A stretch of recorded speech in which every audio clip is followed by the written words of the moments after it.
지금 뭐 하자는 거야? 성태야, 너도 다 알고 있었지? 너희가 작정하고 이 어비를 속인 거지? 엄마 왜 소리를 질러 창피하게. 사람들이 다 쳐다보잖아. 조용히 하라고. 제 이름은 오민자입니다.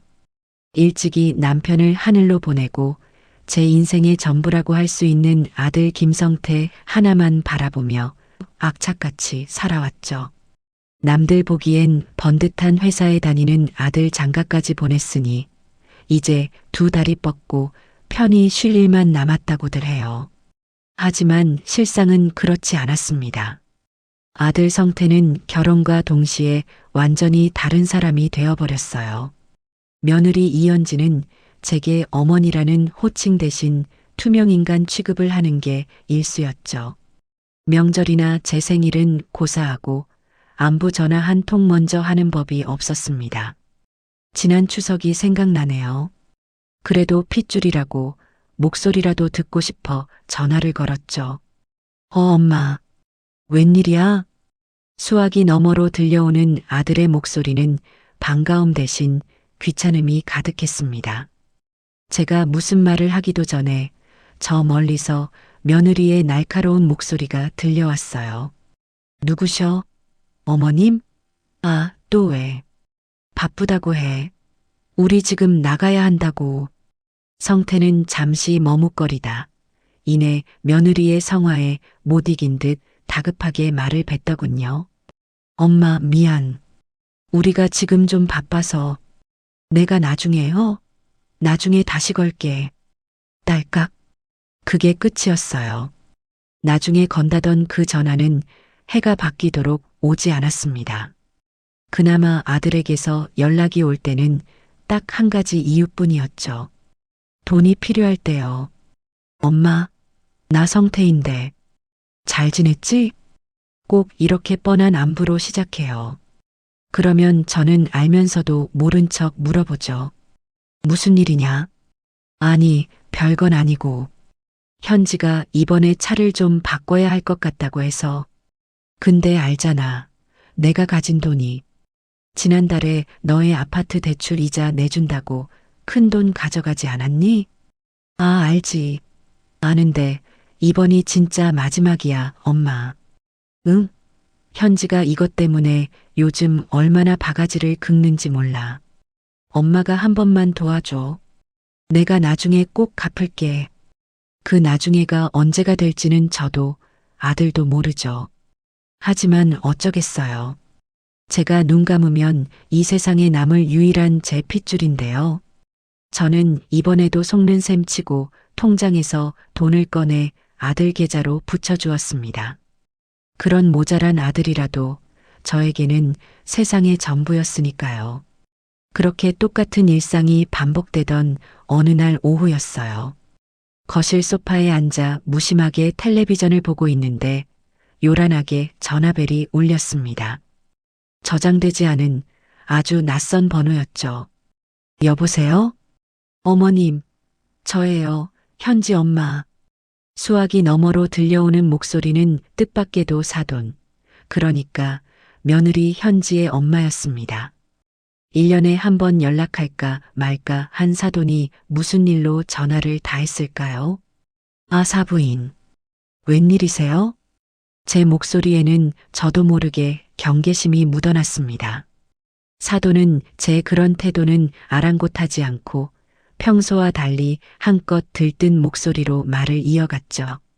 아이고, 어머님. 그동안 저희가 너무 무심했죠? 우리 현지가 애가 좀 무뚝뚝하고 싹싹하지 못하잖아요.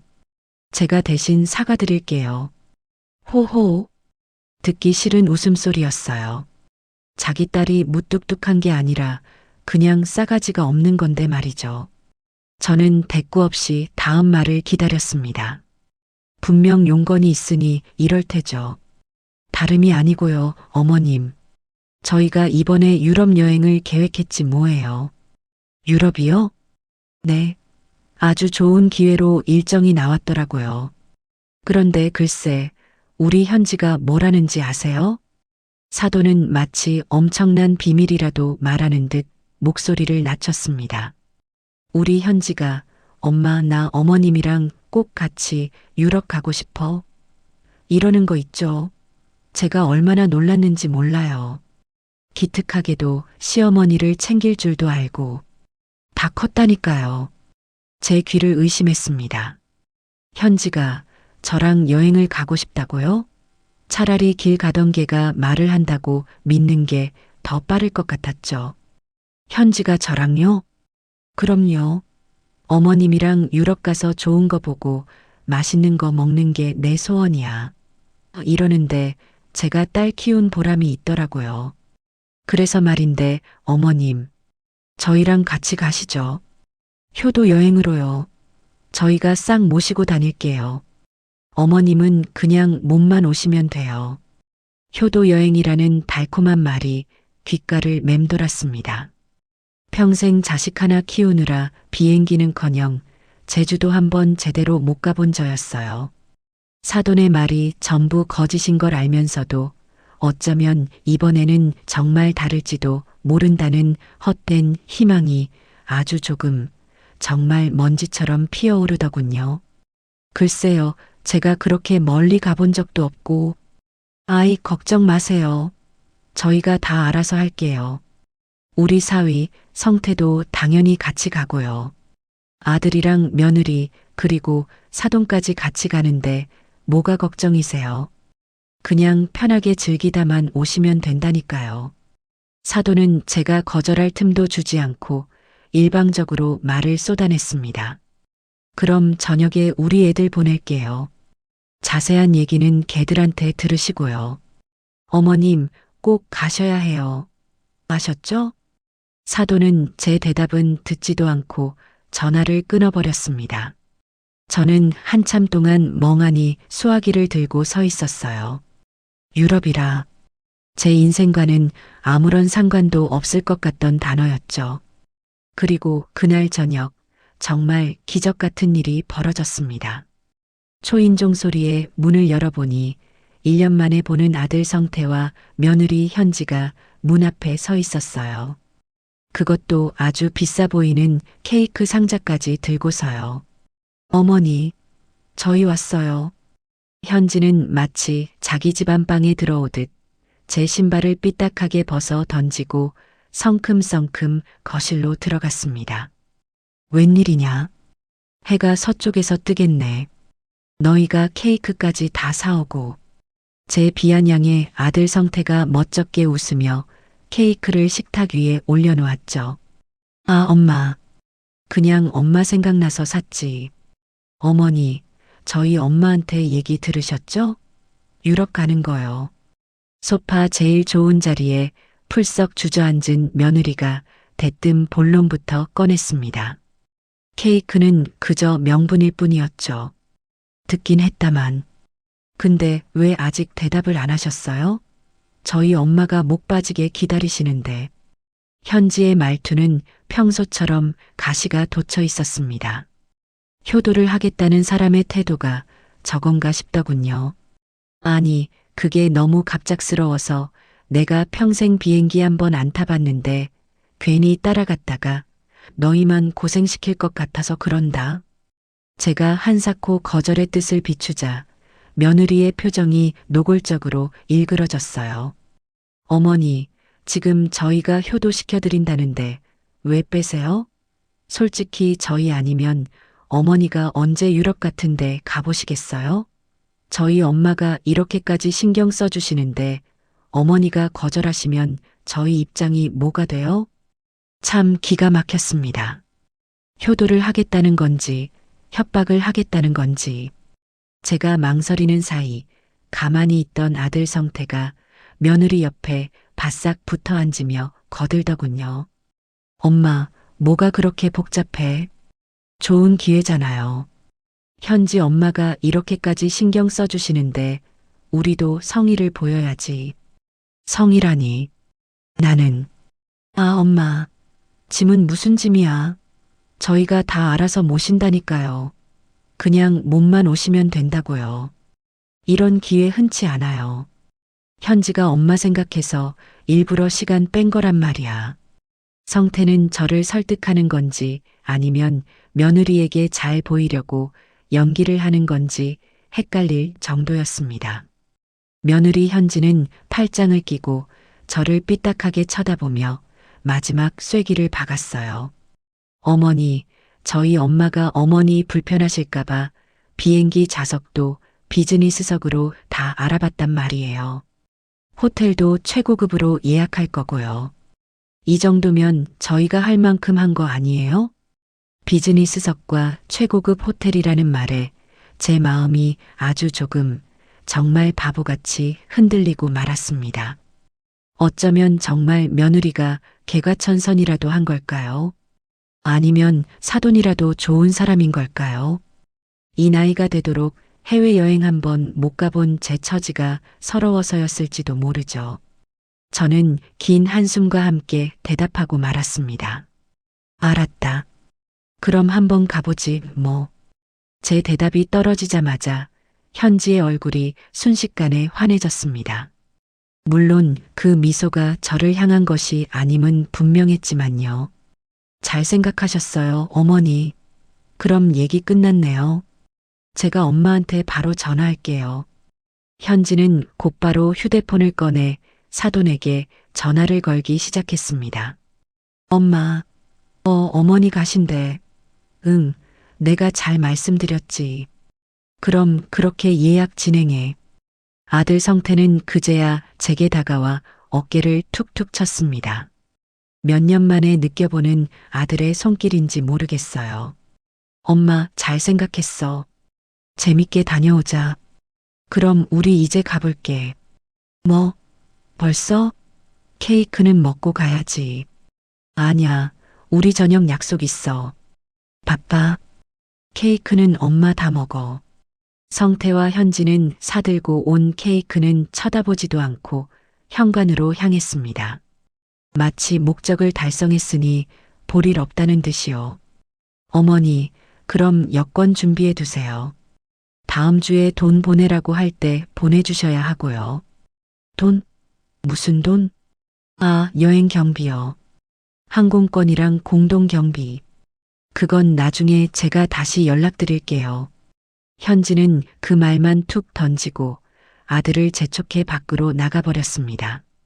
쾅 하고 닫히는 현관문 소리가 유난히 크게 울렸죠. 저는 텅 빈 거실에 홀로 남아 식탁 위에 놓인 케이크 상자를 바라보았습니다. 달콤한 케이크 대신 아주 쓰고 떫은 무언가를 삼킨 기분이었어요. 하지만 이미 엎질러진 물이었죠. 저는 그렇게 제 인생 최악의 실수를 저지르고 말았습니다. 아들 내외가 쾅 소리를 내며 현관문을 닫고 나간 뒤에도 저는 한참을 그 자리에 우두커니 서 있었어요.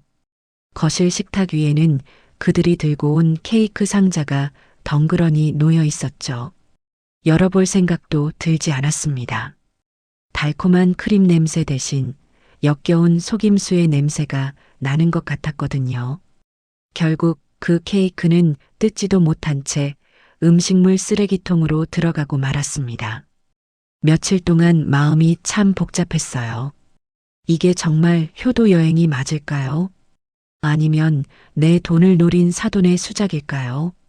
하지만 이미 가겠다고 대답한 것을 물을 수도 없는 노릇이었죠. 그렇게 며칠이 지난 아침이었어요. 모르는 번호로 문자 메시지가 한 통 도착했습니다. 어머니, 은행 계좌번호 하나 보내세요. 며느리 현지였어요. 번호조차 저장해 놓지 않은 저 자신이 우스웠죠. 저는 무슨 계좌번호?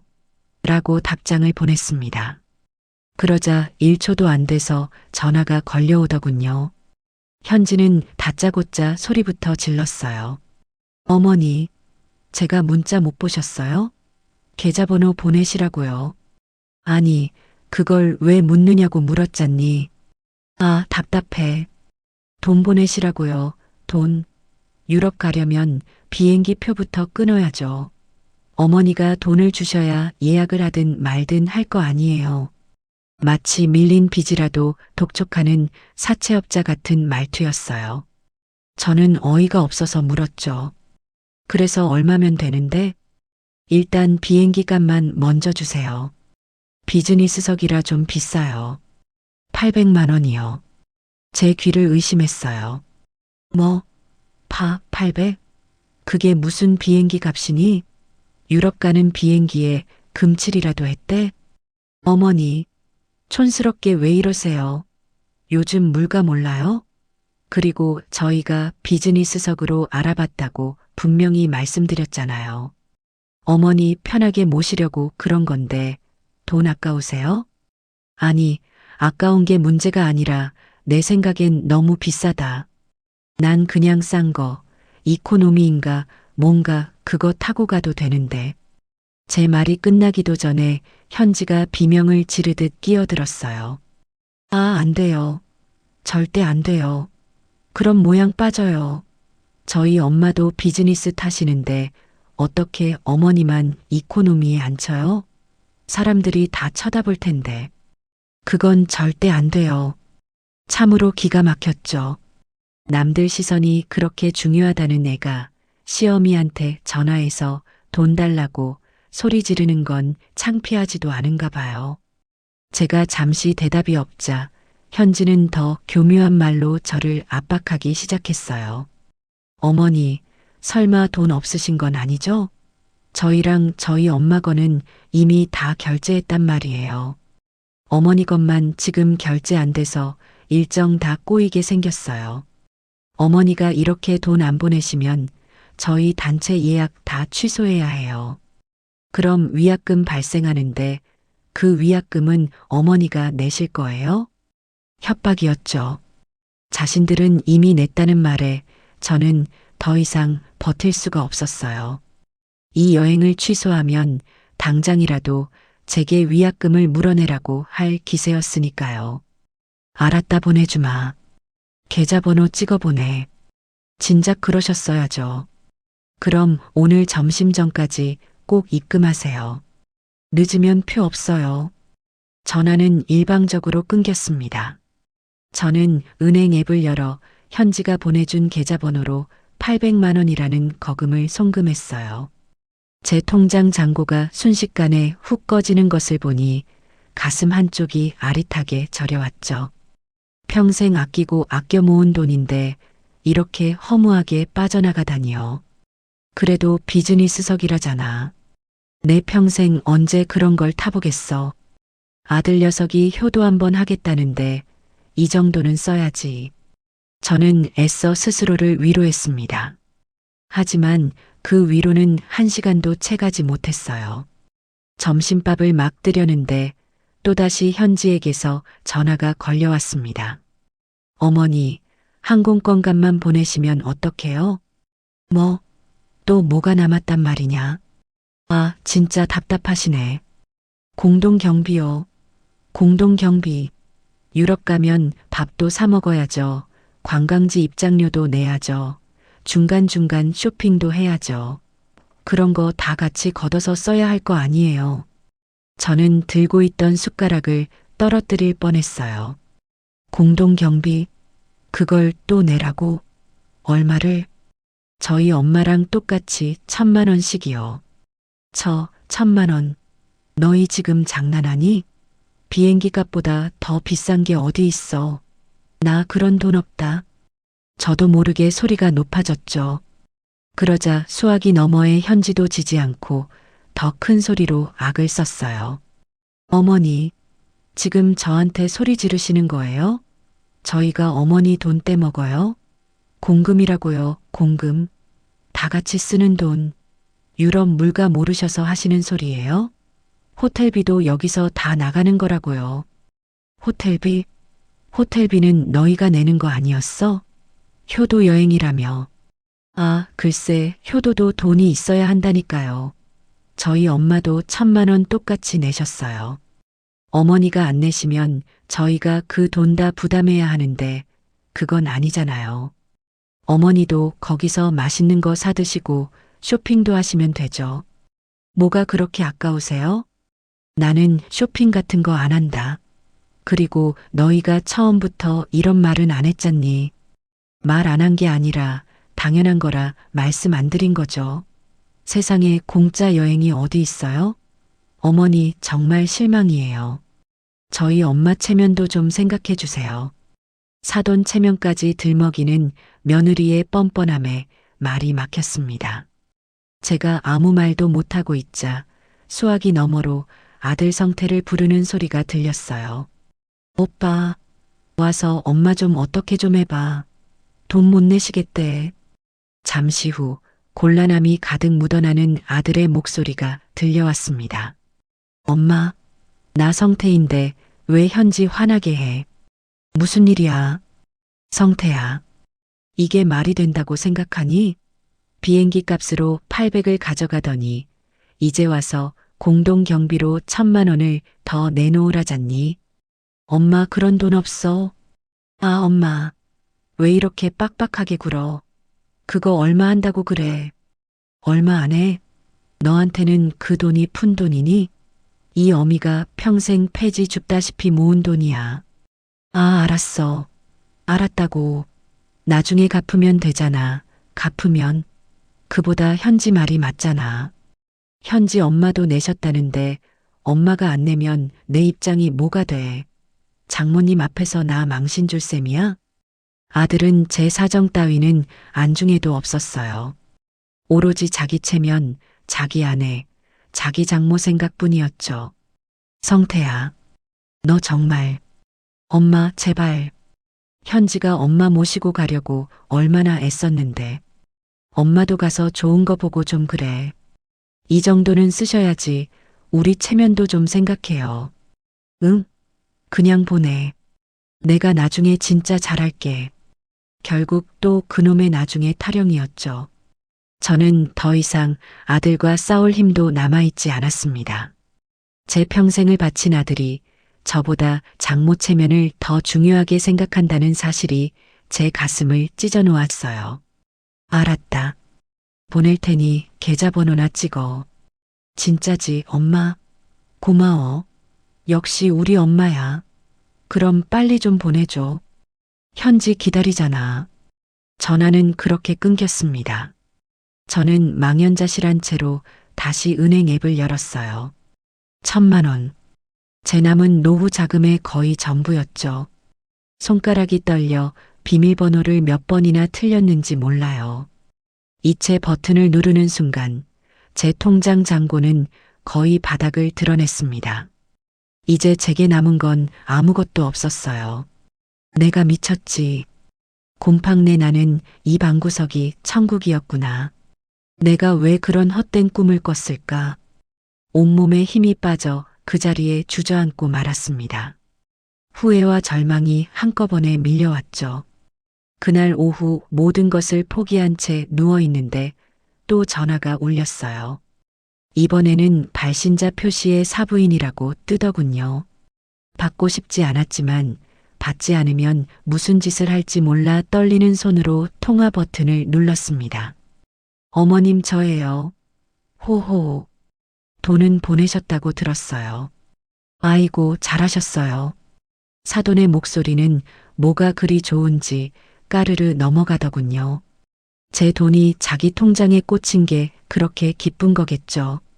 네, 보냈어요. 어머, 목소리가 왜 그러세요?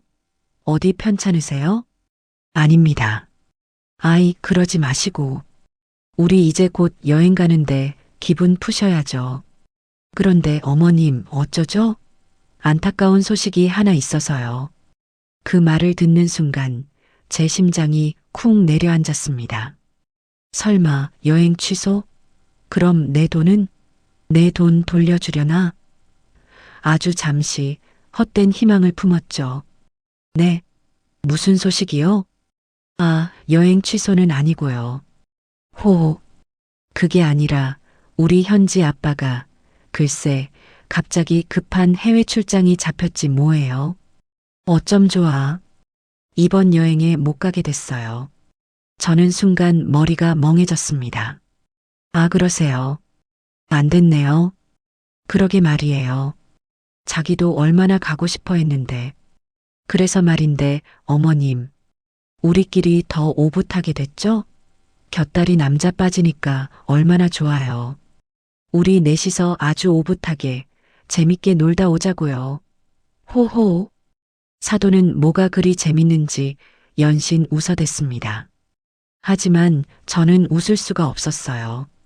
머릿속에서 퍼즐 조각이 맞춰지는 기분이었죠. 저 사부인. 그럼 경비는 어떻게 되는 거예요?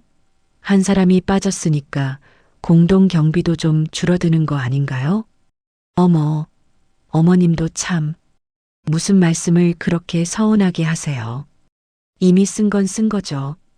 비행기 표도 다 끊었고 호텔도 4인 기준으로 예약해서 위약금 물어야 해요. 그냥 그 돈으로 우리끼리 더 넉넉하게 쓰면 되죠. 그렇죠? 우리 사위가 아주 든든하게 모실 거예요. 아, 그제야 모든 게 분명해졌습니다.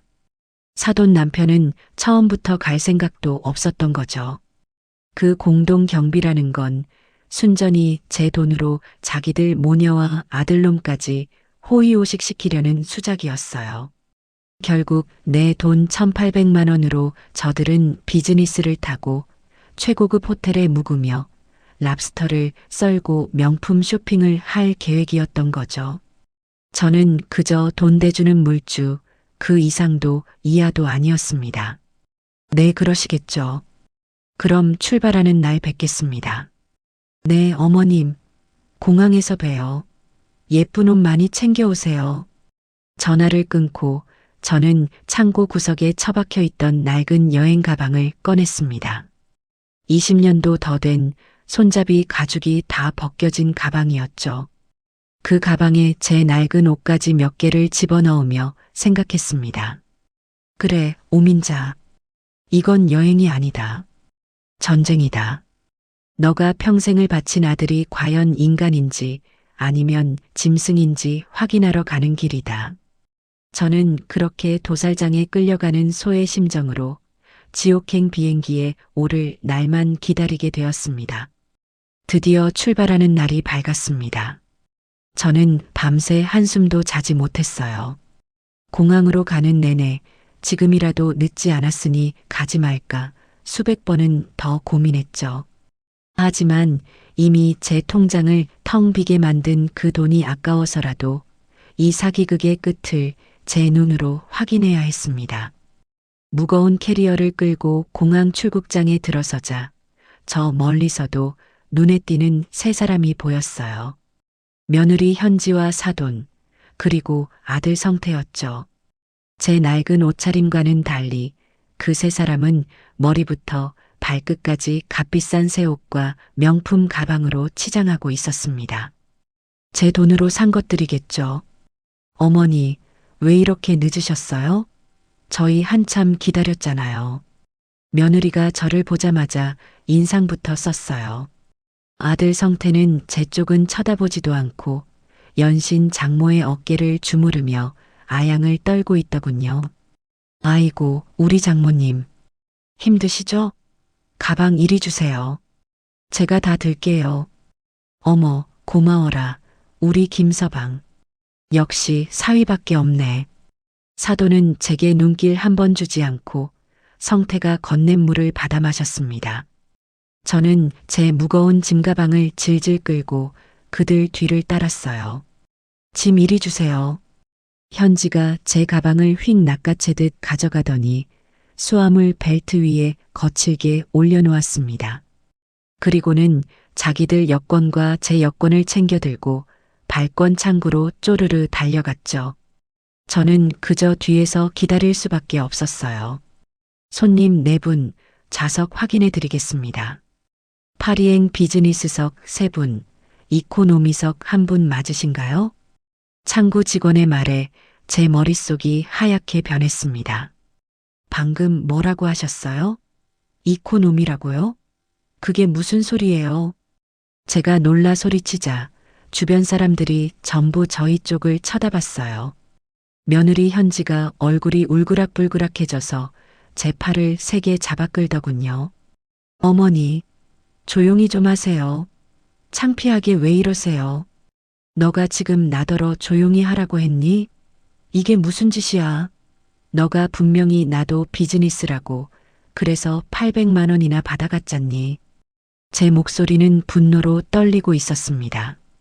하지만 현지는 눈 하나 깜짝하지 않고 뻔뻔하게 대꾸했어요. 아, 그랬는데요. 그 사이에 비즈니스가 만석이 됐지 뭐예요. 어쩔 수 없잖아요. 그래도 도착지는 같아요. 뭘 그렇게 따지세요? 정말 촌스럽게. 거짓말. 너희가 처음부터 나만 빼고 예약한 거지. 내 돈 내놔. 당장 내 돈 돌려줘. 제가 언성을 높이자 사돈이 점잖은 척 한마디 거들었어요. 어머님. 왜 이러세요? 우리 현지가 일부러 그랬겠어요? 사정이 생겼다잖아요. 그냥 좀 이해하고 넘어가세요. 다 같이 좋은 여행 가는데 시작부터 분위기 망치지 마시고요. 사부인, 이건 이해하고 말고의 문제가 아닙니다. 이건 사기예요. 제가 씩씩대며 항의하는 순간 가만히 장모 뒤에 숨어있던 아들 성태가 제 앞을 가로막았습니다. 그러고는 저를 한쪽 구석으로 거칠게 끌고 가더군요. 엄마, 왜 소리를 질러 창피하게. 사람들이 다 쳐다보잖아. 성태야, 너도 다 알고 있었지. 너희가 작정하고 이 어미를 속인 거지. 아, 좀 조용히 좀 하라고. 성태는 짜증이 극에 달한 얼굴로 제 입을 막았습니다. 엄마, 그냥 좀 참아. 장모님이 다리 아프셔서 비즈니스 꼭 타셔야 해. 그 말을 듣는 순간 저는 제 아들이 정말 짐승만도 못한 놈이라는 걸 깨달았어요. 장모님이 아프신 거랑 내가 이코노미 타는 거랑 그게 무슨 상관이야. 그리고 너는 왜 비즈니스를 타는데? 아, 당연히 상관 있지. 장모님이 편찮으신데 어떻게 이코노미에 혼자 타셔? 그리고 현지도 장모님 돌봐드려야 하니까 같이 타야지. 나는 현지 남편인데 당연히 같이 가야지. 그럼 엄마 혼자 남잖아. 어쩔 수 없지 뭐. 기가 막힌 논리였죠. 저는 아프면 안 되는 사람이고 자기 장모는 뼈라도 부러질까 끔찍이 챙기는 그 모습에 피가 거꾸로 솟았습니다. 너 정말. 엄마 제발. 나 좀 살려줘. 현지 화나면 나만 힘들어. 그냥 조용히 가. 가서 내가 잘할게. 응? 아들은 제 눈도 마주치지 못하고 그렇게 빌기만 하더군요. 저는 더 이상 싸울 힘도 없었습니다. 아니, 싸울 가치조차 없다는 걸 깨달았죠.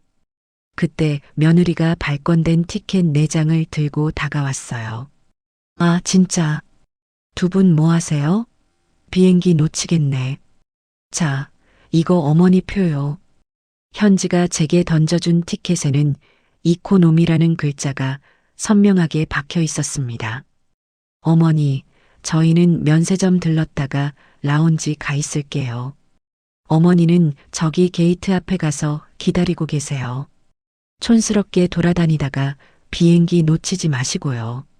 그들은 그렇게 말하고는 환하게 웃으며 명품 면세점이 즐비한 곳으로 사라졌습니다.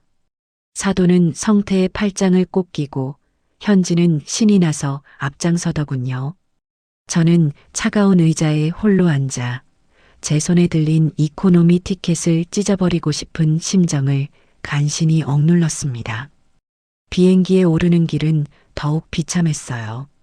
저는 긴 줄을 서서 이코노미석으로 향했지만 그들은 우선 탑승으로 저보다 먼저 비즈니스석으로 들어갔죠. 제 자리를 찾아가는 길에 커튼으로 가려진 비즈니스석 입구를 잠시 지나치게 되었습니다. 그 짧은 순간 저는 보고야 말았습니다. 넓은 좌석에 편하게 다리를 뻗고 앉아 승무원이 따라주는 샴페인을 마시며 환하게 웃고 있는 세 사람의 모습을요. 그들은 제가 그 앞을 지나가는 것조차 알지 못했습니다. 아니, 설령 알았다고 해도 아는 척도 하지 않았겠죠. 저는 좁아터진 이코노미 중간 좌석에 몸을 구겨 넣었습니다. 양옆에는 덩치 큰 외국인들이 앉아 있었죠. 12시간이 넘는 비행은 그야말로 지옥이었습니다. 등받이는 뒤로 넘어가지도 않고 다리는 퉁퉁 붓고 허리는 끊어질 것 같았어요. 기내식으로 나온 딱딱한 빵을 씹으며 저 커튼 너머에서 스테이크를 썰고 있을 그들을 생각하니 분노가 치밀어 올랐죠. 중간에 화장실이라도 가려고 일어섰을 때였어요. 비행기가 흔들리는 바람에 잠시 비즈니스석 커튼을 붙잡았는데 그 틈으로 그들의 모습이 다시 보였습니다. 세 사람 모두 좌석을 180도로 눕히고 두꺼운 이불을 덮은 채 편안하게 잠들어 있더군요. 그 평화로운 얼굴을 보니 제 속은 더욱 부글부글 끓어올랐습니다. 저는 화장실 앞에서 잠시 기다리며 혹시나 하는 마음에 비싼 기내 와이파이를 잠깐 연결해 봤어요. 아들놈에게 문자라도 보내서 이게 너희가 말한 효도냐고 따지고 싶었거든요. 그런데 와이파이가 연결되자마자 며느리 현지의 SNS에서 세계심을 알림이 울렸습니다. 무심코 그걸 눌러본 저는 제 눈을 의심해야 했어요. 그것은 현지가 비행기 이륙 직전에 올린 사진이었습니다. 현지와 성태, 그리고 사돈이 비즈니스석에서 샴페인 잔을 부딪히며 환하게 웃고 있는 셀카였죠. 그리고 그 밑에 달린 글은 제 가슴에 비수를 꽂았습니다. 드디어 간다. 지긋지긋한 일상 탈출. 해시태그 유럽 여행, 해시태그 효도 관광, 해시태그 엄마랑, 해시태그 남편이랑, 해시태그 사랑해, 해시태그 힐링타임. 효도 관광. 그 단어가 제 눈을 후벼 팠습니다. 저를 이코노미 구석에 처박아 놓고 자기들끼리 즐기는 게 효도 관광이었던 거죠. 그들이 사랑하는 엄마는 장모님이었고요. 저는 그저 그들의 힐링타임을 위한 돈줄, 그 이상도 이하도 아니었습니다. 사진첩에는 더 기가 막힌 사진들도 많았어요. 공항 라운지에서 비싼 음식을 먹는 사진, 면세점에서 산 명품 가방을 들고 찍은 사진까지. 전부 제 돈으로 이룬 호사였죠. 저는 조용히 와이파이를 껐습니다. 그리고 제자리로 돌아와 눈을 감았어요. 더 이상 분노도 슬픔도 느껴지지 않았습니다. 그저 차가운 결심만이 제 머릿속을 가득 채웠죠. 그래, 실컷 즐겨라. 그게 너희의 마지막 만찬이 될 테니까. 저는 남은 비행 시간 내내 이 지옥 같은 여행이 끝난 뒤 제가 해야 할 일들을 하나하나 차분하게 계획하기 시작했습니다. 길고 긴 비행이 끝나고 비행기는 드디어 파리 공항에 도착했습니다. 비즈니스석에 탔던 그들은 당연히 저보다 먼저 비행기에서 내렸죠. 저는 퉁퉁 부은 다리를 이끌고 무거운 몸으로 한참을 걸어 입국 심사장에 도착했습니다. 그들은 이미 심사를 마치고 수함을 찾는 곳에서 저를 기다리고 있더군요. 물론 기다린다기보다는 짐을 찾을 사람을 기다리는 모습이었지만요. 어머니, 왜 이렇게 굼뜨세요? 저희 한참 기다렸잖아요. 며느리 현지가 짜증 섞인 목소리로 저를 다그쳤습니다. 저는 대꾸할 힘도 없어 그들을 지나쳐 수화물 벨트 앞으로 다가갔어요. 잠시 후 제 낡은 가방 하나와 그들의 번쩍이는 새 명품 캐리어 5개가 줄지어 나오기 시작했습니다. 저는 제 가방을 힘겹게 끌어내렸어요. 허리가 억소리 나게 아팠죠. 하지만 아들 성태는 제 쪽은 쳐다보지도 않았습니다. 그는 오로지 장모에게로 달려가더군요. 아, 장모님, 힘드시죠? 이런 건 제가 다 들어야죠. 성태는 사돈의 가방 2개를 잽싸게 카트에 실었습니다. 사돈은 어머, 우리 사위밖에 없다니까라며 호들갑을 떨었죠. 그때 며느리 현지가 남은 3개의 큰 가방을 턱짓으로 가리키며 제게 명령했어요. 어머니, 뭐 하세요? 저거 안 챙기고. 저랑 저희 엄마는 화장 좀 고치고 올 테니까 저거 다 챙겨서 카트에 싣고 저쪽 1번 출구로 나와 계세요. 늦으면 안 돼요. 저는 제 귀를 의심했습니다. 뭐, 지금 나더러 이걸 다 옮기라고? 가방 3개는 하나같이 엄청난 크기와 무게를 자랑하고 있었어요. 제 낡은 가방과는 비교도 안 됐죠. 그럼 누구더러 옮겨요? 저희는 피곤해서 안 돼요. 어머니가 제일 한가하시잖아요. 얼른 하세요. 아들 성태가 그 모습을 봤으면서도 한마디 거들더군요. 엄마, 현지 말 못 들었어? 얼른 좀 해. 차 기다린다고. 우리 장모님 피곤하시다잖아. 저는 입술을 깨물었습니다. 제 아들이라는 놈은 자기 장모가 피곤한 건 무섭고 이 늙은 어미가 무거운 짐을 드는 건 당연한 일이었죠. 저는 결국 혼자서 끙끙대며 그 무거운 가방 3개를 카트 2개에 나눠 실어야 했습니다. 가방을 끄는 내내 공항에 있는 모든 사람들이 저를 쳐다보는 것 같아 얼굴이 화끈거렸어요.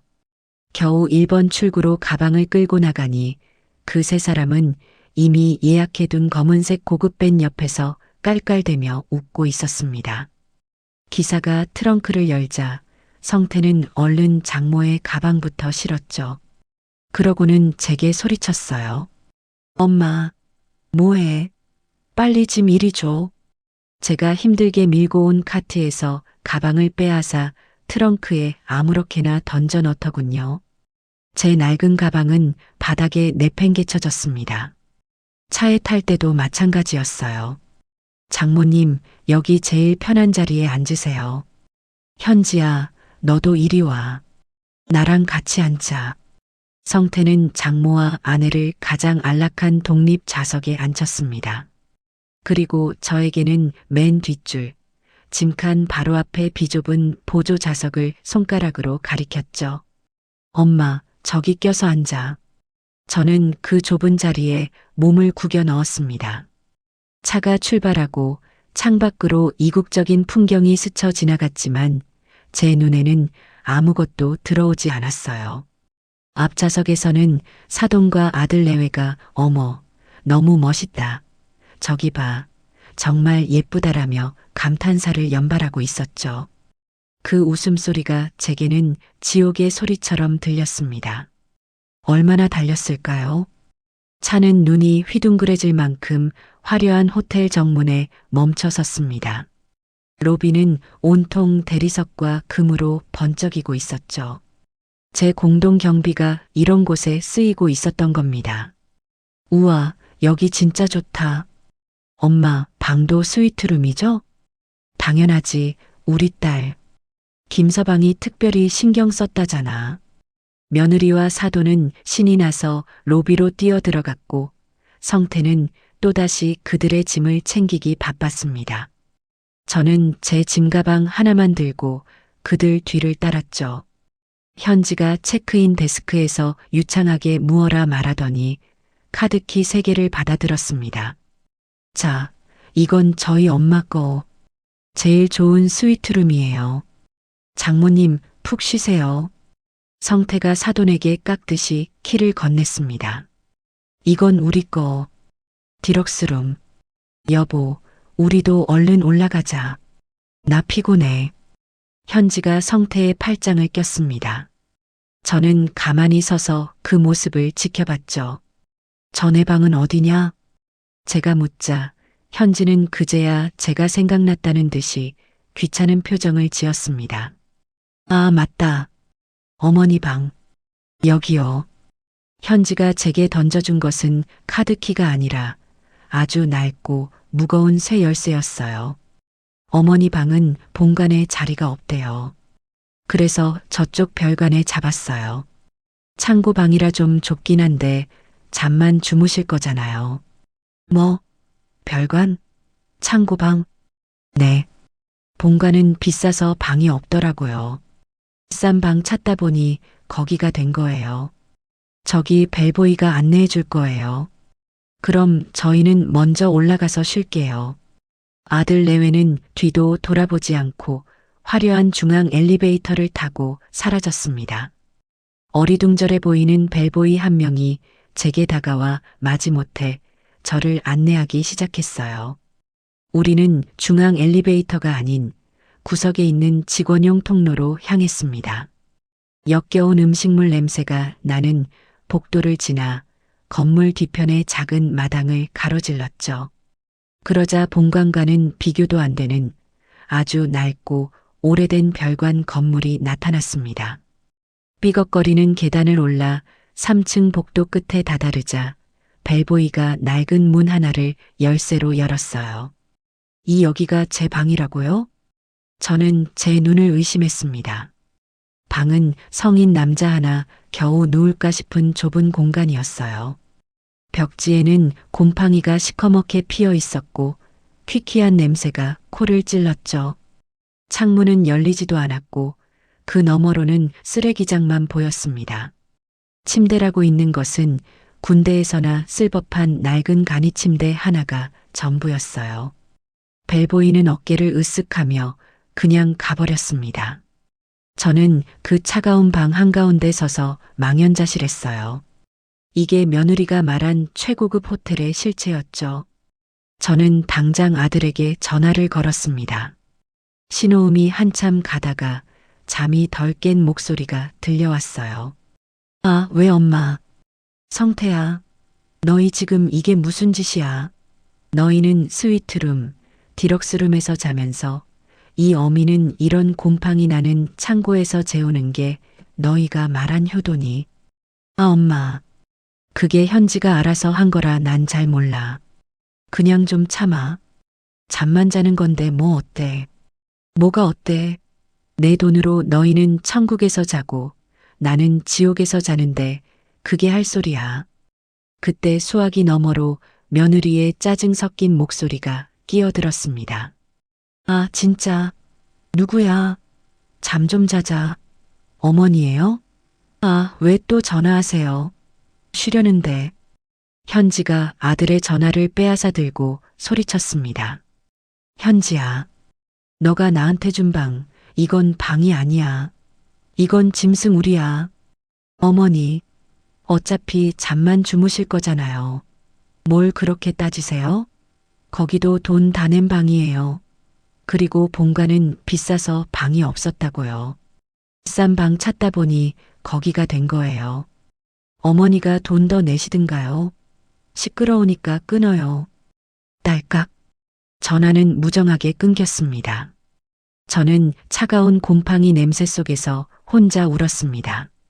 내 피 같은 공동 경비는 저들의 스위트룸을 위해 쓰이고 저는 짐승만도 못한 취급을 받고 있었죠. 그렇게 얼마나 지났을까요? 저녁이 되어 현지에게서 문자 한 통이 왔습니다. 7시. 로비로 나오세요. 저녁 먹게. 명령이었죠. 저는 씻지도 못하고 낡은 옷 그대로 로비로 나갔습니다. 그 세 사람은 이미 화려한 저녁 식사 복장으로 갈아입고 저를 기다리고 있더군요. 그들은 제 꾀죄죄한 모습을 위아래로 훑어보더니 노골적으로 인상을 썼습니다. 어머니, 옷이 그게 뭐예요? 촌스럽게. 아, 진짜 창피하다. 빨리 가요. 현지가 앞장서고 성태와 사돈이 그 뒤를 따랐습니다. 저는 또다시 그들 뒤를 따라가야 했죠. 식당은 호텔 1층에 있는 눈이 부시게 화려한 5성급 레스토랑이었습니다. 턱시도를 입은 지배인이 우리를 안내했죠. 자리에 앉자 종업원이 두꺼운 메뉴판을 가져다 주었습니다. 온통 알아볼 수 없는 외국어로 가득 차 있었죠. 저는 글자를 읽을 수도 그게 무슨 음식인지 알 수도 없었어요. 며느리와 사돈은 뭐가 그리 신나는지 메뉴판을 보며 환호성을 질렀습니다. 어머, 랍스터 있네. 나 저거 먹을래. 저는 스테이크요. 제일 비싸고 두꺼운 걸로 주세요. 아들 성태가 저를 힐끗 보며 마지못해 물었어요. 엄마는 뭐 먹을래요? 제가 입을 열기도 전에 며느리 현지가 손을 들어 종업원을 불렀습니다. 어머니는 느끼한 거 싫어하시잖아요. 그렇죠? 어차피 이런 거 입에 안 맞으시죠? 그러고는 종업원에게 유창하게 말하더군요. 저희는 랍스터 하나랑 스테이크 2개 주시고요. 여기 이분은 그냥 빵이랑 샐러드 하나 주세요. 풀 많이 주시고요. 나는 그거 말고. 제가 무어라 말하려 하자 현지가 제 말을 잘랐습니다. 어머니, 어차피 이런 거 시켜봐야 다 남기실 거잖아요. 남기면 돈 아까워요. 그냥 샐러드 드세요. 그게 제일 싸고 깔끔해요. 종업원은 알겠다는 듯 고개를 끄덕이고 사라졌습니다. 곧이어 음식들이 나왔죠. 사돈 앞에는 집채만 한 랍스터가, 아들 내외 앞에는 피가 뚝뚝 떨어지는 두꺼운 스테이크가 놓였습니다. 그리고 제 앞에는 시금치인지 뭔지 모를 풀떼기가 담긴 작은 그릇과 딱딱한 빵 2조각이 전부였어요. 그들은 게 눈 감추듯 음식을 먹어치웠습니다. 와, 진짜 맛있다. 사위, 최고네. 현지야, 너도 이거 먹어봐. 입에서 녹는다, 녹아. 저는 그 모습을 지켜보며 쓰고 질긴 풀을 억지로 씹어 삼켰습니다. 눈물이 날 것 같았지만 꾹 참았죠. 식사가 끝나고 어마어마한 금액이 찍힌 계산서가 나왔습니다. 현지는 눈 하나 깜짝하지 않고 지갑에서 카드를 꺼내 건넸어요. 그러고는 저를 보며 큰 소리로 말하더군요. 사돈에게도 들으라는 듯이요. 어머니, 이걸로 계산했어요. 어머니가 내신 공동 경비 카드요. 어차피 어머니는 샐러드밖에 안 드셨으니까 저희라도 비싼 거 먹어야 뽕을 뽑죠. 안 그래요? 호호. 사돈도 맞장구를 쳤습니다. 어머, 우리 현지가 아주 야무져. 그래, 이럴 때 아니면 언제 이런 걸 먹어보겠니? 어머님 덕분에 저희가 포식하네요. 제 피 같은 돈이 저들의 랍스터와 스테이크가 되어 사라지는 순간이었죠. 저는 그날 밤 곰팡내 나는 차가운 창고 방으로 돌아와 맹세했습니다. 그래, 실컷 먹어라. 실컷 즐겨. 이 여행이 끝나는 날 너희와 나의 인연도 완전히 끝날 테니 너희가 오늘 나에게 준 이 굴욕과 모멸감 나는 반드시 1000배, 10,000배로 돌려줄 것이다. 제 두 번째 인생은 바로 이 지옥 같은 파리의 창고 방에서 시작되고 있었습니다. 지옥 같던 첫날 밤이 지나고 곰팡내 나는 창고 방에서 겨우 눈을 떴어요. 밤새 딱딱한 간이 침대에서 뒤척이느라 온몸이 쑤시고 뼈마디가 아팠죠. 창문 같지도 않은 창문 틈으로 희미하게 빛이 들어왔지만 방 안은 여전히 어둡고 축축했어요. 저는 그 차가운 방바닥에 주저앉아 한참을 울었습니다. 내 피 같은 돈으로 저들은 스위트룸에서 꿀잠을 자고 나는 이게 무슨 꼴인가 싶어서요. 그때 주머니 속에서 휴대폰이 요란하게 울렸습니다. 며느리 현지였죠. 어머니, 아직도 주무세요? 지금 몇 시인 줄 알아요? 저희 벌써 조식 다 먹고 로비에서 기다리고 있잖아요. 저는 시계를 보고 깜짝 놀랐어요. 현지 시각으로 아침 8시가 겨우 넘어 있었죠. 아니 벌써? 너희는 조식도 먹었니? 나는. 어머니 방은 조식 포함 안 되어 있어요. 제일 싼 방이라서요. 어차피 뷔페 같은 거 입에 안 맞으시잖아요. 그러니까 빨리 준비하고 로비로 나오세요. 오늘 쇼핑 가야 한단 말이에요. 딸깍. 또 일방적으로 전화가 끊겼습니다. 저는 굶주린 배를 움켜쥐고 세수도 겨우 한 채 로비로 나갔어요. 로비는 아침 햇살을 받아 더욱 눈이 부셨죠. 그 세 사람은 이미 완벽하게 차려입고 소파에 앉아 저를 기다리고 있었습니다. 특히 사돈과 며느리는 어제와는 또 다른 명품 가방을 들고 있더군요.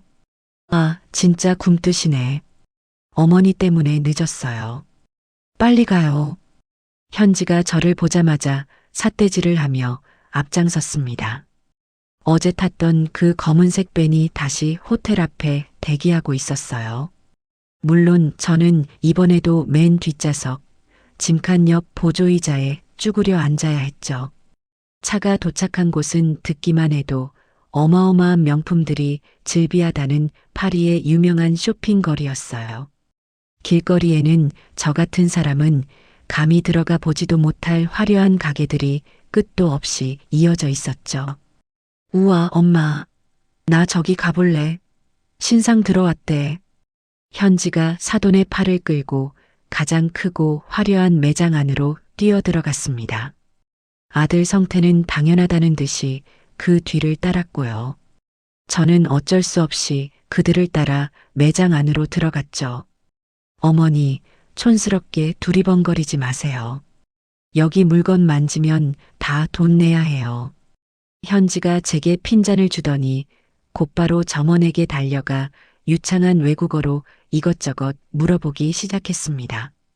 사돈과 며느리는 신이 나서 가방을 들어보고 옷을 입어보고 구두를 신어보느라 정신이 없었어요.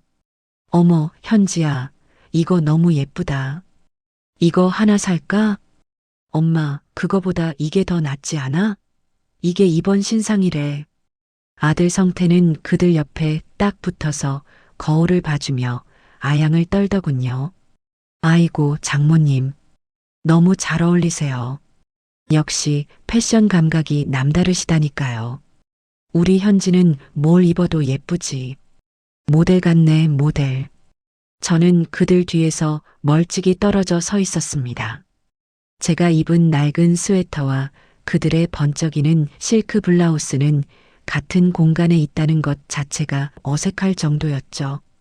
한참을 구경하던 현지가 드디어 마음에 드는 가방을 찾았는지 환호성을 질렀어요.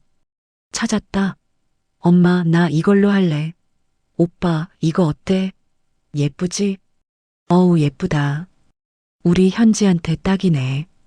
그럼 이걸로 계산할게요.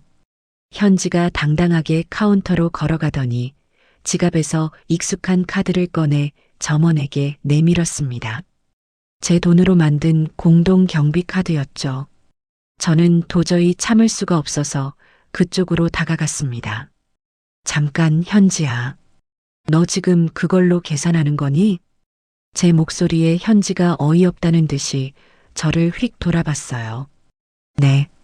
그럼 뭘로 해요? 그건 우리 다 같이 쓰기로 한 공동 경비 아니었니? 너의 가방을 사라고 낸 돈이 아니잖니. 제 말에 매장 안에 있던 모든 사람들의 시선이 저희에게로 쏠렸습니다. 현지의 얼굴이 새빨갛게 달아올랐죠. 어머니, 지금 뭐 하시는 거예요? 망신스럽게. 그럼 이 돈으로 뭐 하는데요?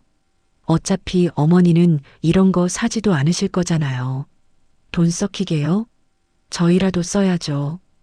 그렇다고 이렇게 비싼 걸 상의도 없이. 아, 상의는 무슨 상의요? 어머니도 마음에 드는 거 고르세요. 제가 사드리는 게 아니라 공동 경비로 어머니 것도 사시라고요. 현지는 마치 선심이라도 쓰는 듯이 말했지만 저는 그 속내를 다 알았죠. 제가 이 비싼 매장에서 과연 10,000원짜리 하나라도 살 수 있을까요? 그때 가만히 있던 사돈이 다가와 제 팔을 슬쩍 잡았습니다. 아주 교양 있는 척 상냥한 목소리로 말했죠. 어머님, 왜 그러세요? 현지 말이 맞아요. 이 카드는 다 같이 쓰라고 있는 거죠. 우리 현지가 어머님 것도 하나 사드리려고 그런 건데 오해하셨나 봐요. 호호. 그러면서 사돈은 제 곁을 스쳐 지나가며 저만 들을 수 있는 작은 목소리로 속삭였습니다. 어머님, 여기서 소란 피우시면 우리 다 같이 곤란해져요. 그냥 조용히 계세요. 어차피 어머님 돈 이미 우리 손에 들어왔잖아요. 저는 온몸에 소름이 돋았습니다. 이 모든 게 처음부터 계획된 사기극이라는 걸 다시 한번 확인하는 순간이었죠. 자, 어머님도 하나 고르세요. 이 스카프 예쁘네요. 이거라도 하나 하실래요? 사돈이 제게 집어준 것은 매장에서 가장 작고 값싼 실크 스카프였습니다. 마치 개에게 뼈다귀 하나 던져주는 듯한 태도였죠. 저는 그 손을 뿌리쳤습니다. 됐습니다.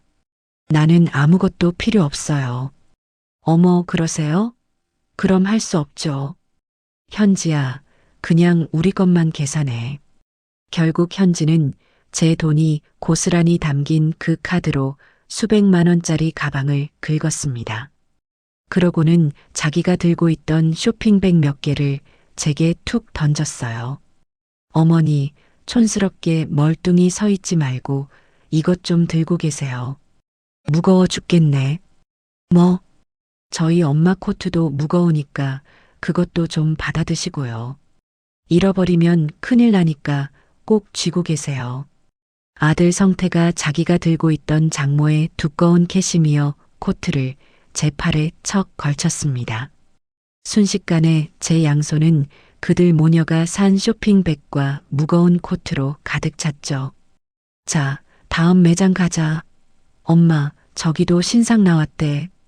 그들은 저를 하녀 취급하며 앞장섰습니다. 저는 그 무거운 짐을 들고 뒤뚱거리며 그들을 따라가야 했어요. 매장에 들어가면 저는 구석에 서서 짐을 지켜야 했고, 그들이 피팅룸에 들어가면 문 밖에서 그들의 옷과 가방을 받아들고 기다려야 했습니다. 어머니, 다리 아프게 거기 서 있지 마시고 밖에 나가 계세요. 좁아 죽겠는데. 며느리는 제가 자기 시야에 있는 것조차 싫다는 듯이 저를 매장 밖으로 내쫓았습니다. 저는 결국 찬바람이 부는 길거리에서 그들의 쇼핑백과 코트를 잔뜩 껴안은 채 하염없이 그들을 기다려야 했죠. 지나가는 사람들이 저를 이상한 눈으로 쳐다봤지만 저는 고개를 들 수 없었습니다. 점심때가 되었어요. 저는 아침도 굶어 배가 고파 쓰러질 지경이었죠. 아, 배고프다. 여보, 우리 저기 가서 점심 먹자. 성태가 가리킨 곳은 아주 비싸 보이는 야외 테라스가 있는 레스토랑이었습니다. 좋지. 어머니, 짐은 여기 차에 좀 넣어두세요. 현지가 벤 기사를 불러 트렁크를 열게 했습니다. 제가 짐을 싣는 사이 그들은 이미 레스토랑에 자리를 잡고 앉아 있었죠. 제가 자리에 앉자 현지가 또 메뉴판을 독점하고 주문을 했습니다. 저희는 어제 먹었던 그 랍스터 파스타랑 송로버섯 리소토 주세요. 와인도 한 병 주시고요. 나는 그냥 물이라도. 어머니는 아침 안 드셔서 속 쓰리시죠? 여기 수프 하나 있네. 야채 수프 하나 주세요. 결국 제 앞으로는 어제 저녁에 먹었던 그 시금치 풀떼기보다 더 맛없는 밍밍한 야채 수프 한 그릇이 전부였습니다. 그들은 제 앞에서 또다시 공동 경비 카드로 값비싼 점심을 즐겼습니다.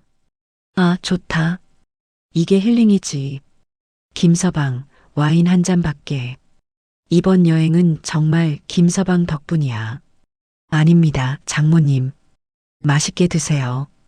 저는 그 모습을 지켜보며 꾸역꾸역 수프를 넘겼습니다. 눈물인지 수프인지 모를 짠맛이 입안에 맴돌았죠. 오후 내내 쇼핑은 계속되었습니다.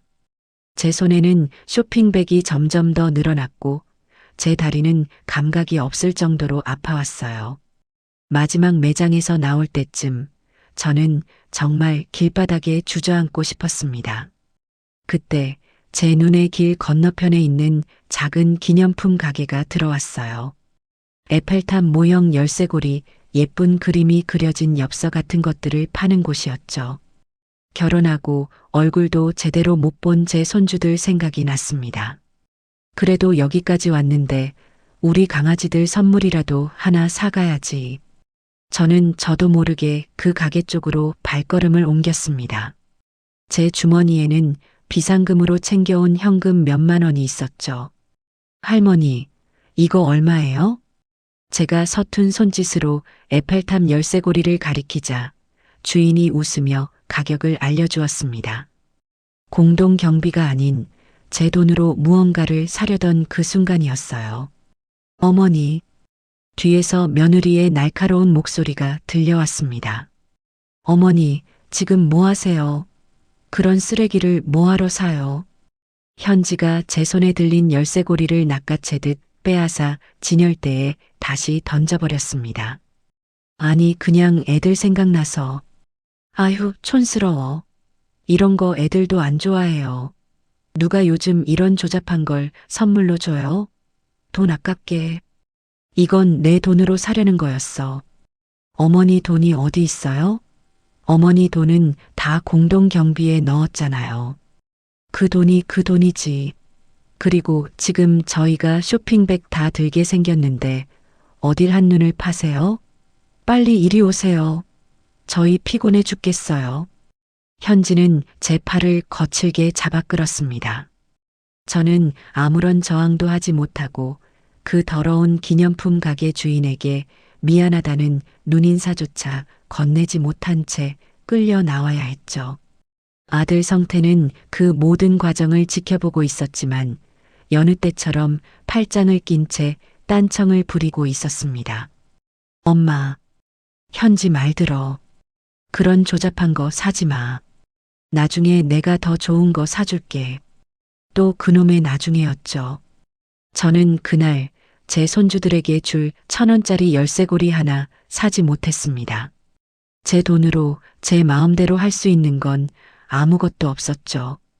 저는 그저 그들의 짐을 들고 그들의 눈치를 살피는 하녀일 뿐이었습니다. 쇼핑 지옥에서 벗어난 다음 날 아침이 밝았어요. 저는 어제 입은 옷 그대로 곰팡내 나는 침대에 쓰러져 잠들었다가 또다시 며느리의 모닝콜에 억지로 눈을 떴습니다. 어머니, 9시까지 로비로 나오세요. 오늘 관광 가는 날이니까 늦으시면 국물도 없어요. 일방적인 통보였죠.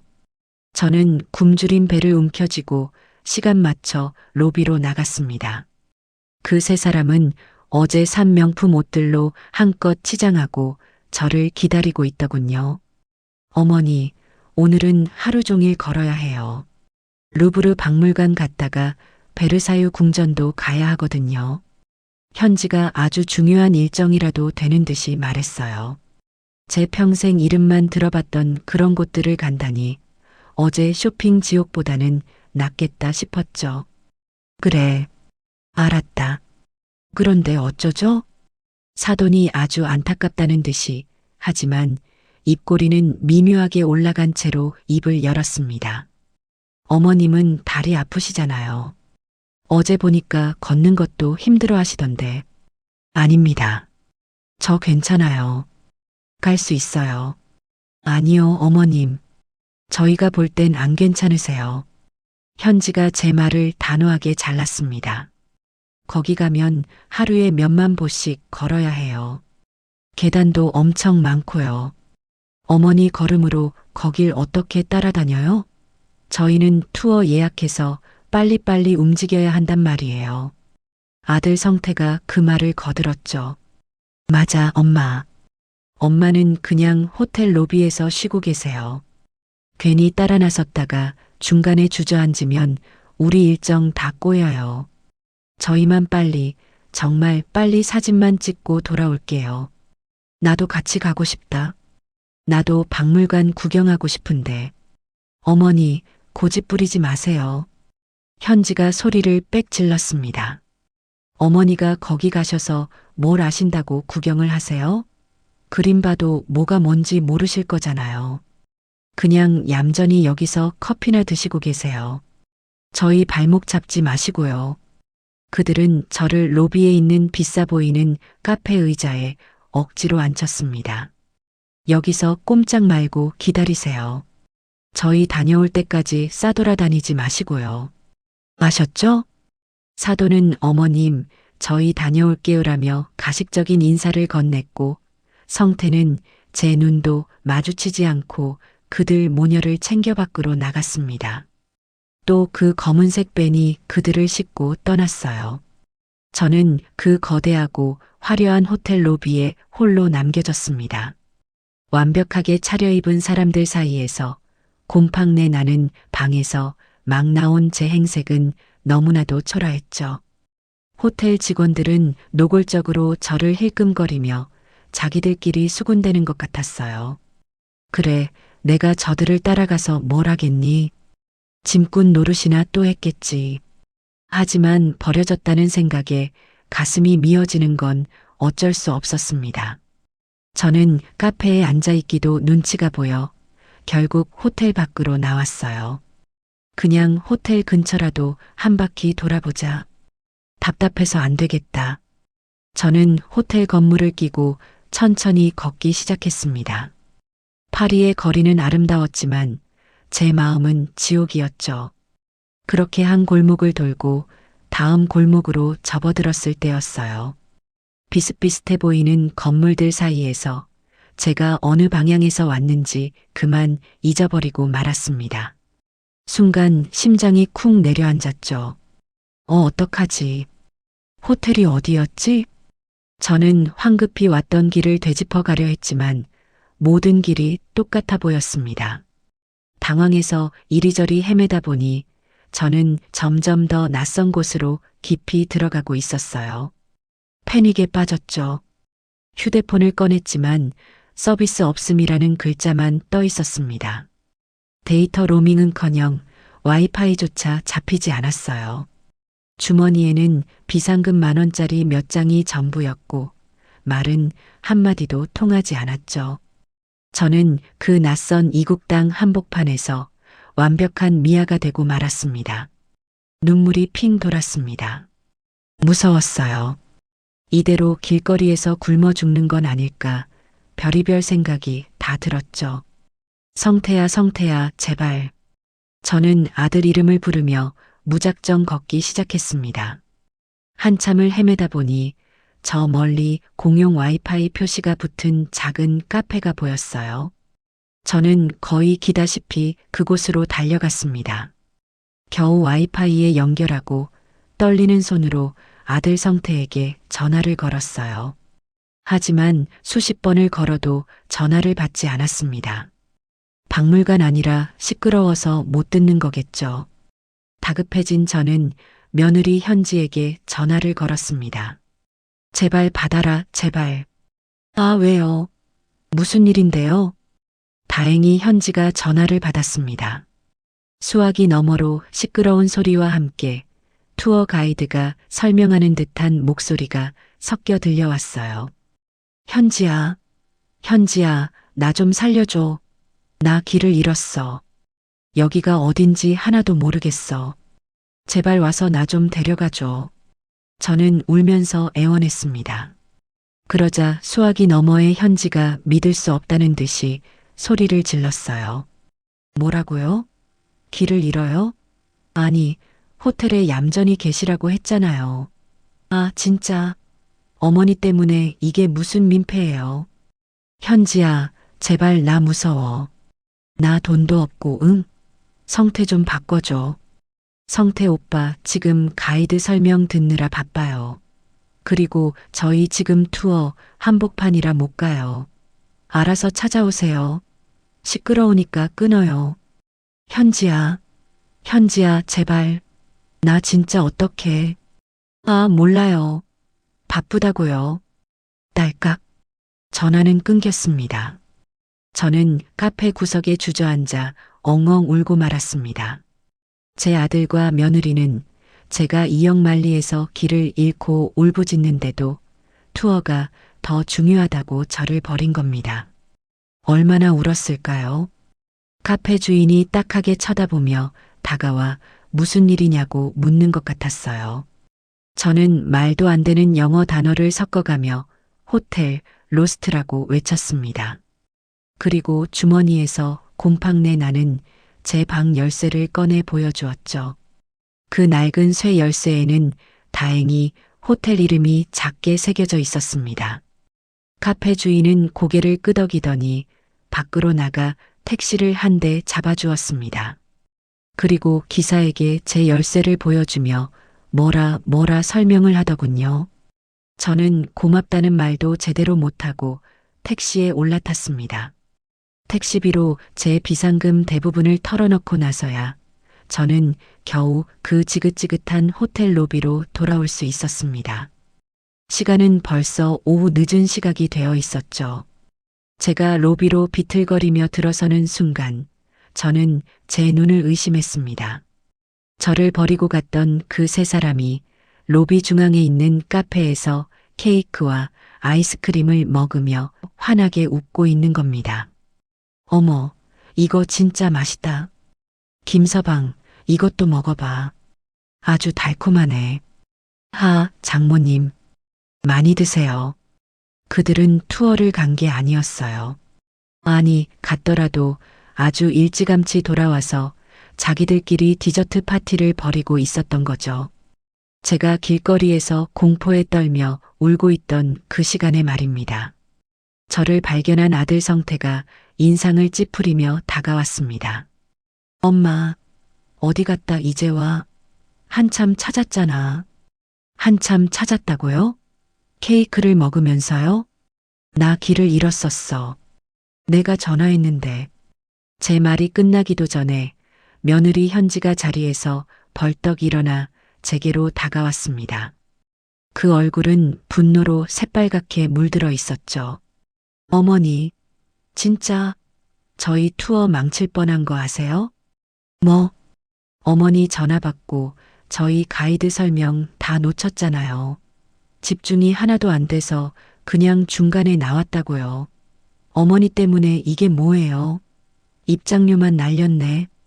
아니, 너희 날 데리러 온 게 아니고. 데리러 가길 누굴 데리러 가요?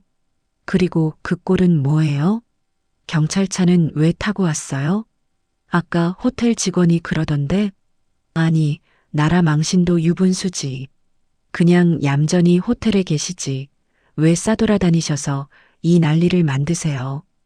현지는 로비가 떠나가라 저를 몰아세웠습니다. 사돈도 그 옆에서 거들었죠. 어머님, 정말 실망이에요. 저희가 어머님 걱정돼서 투어도 제대로 못했다니까요.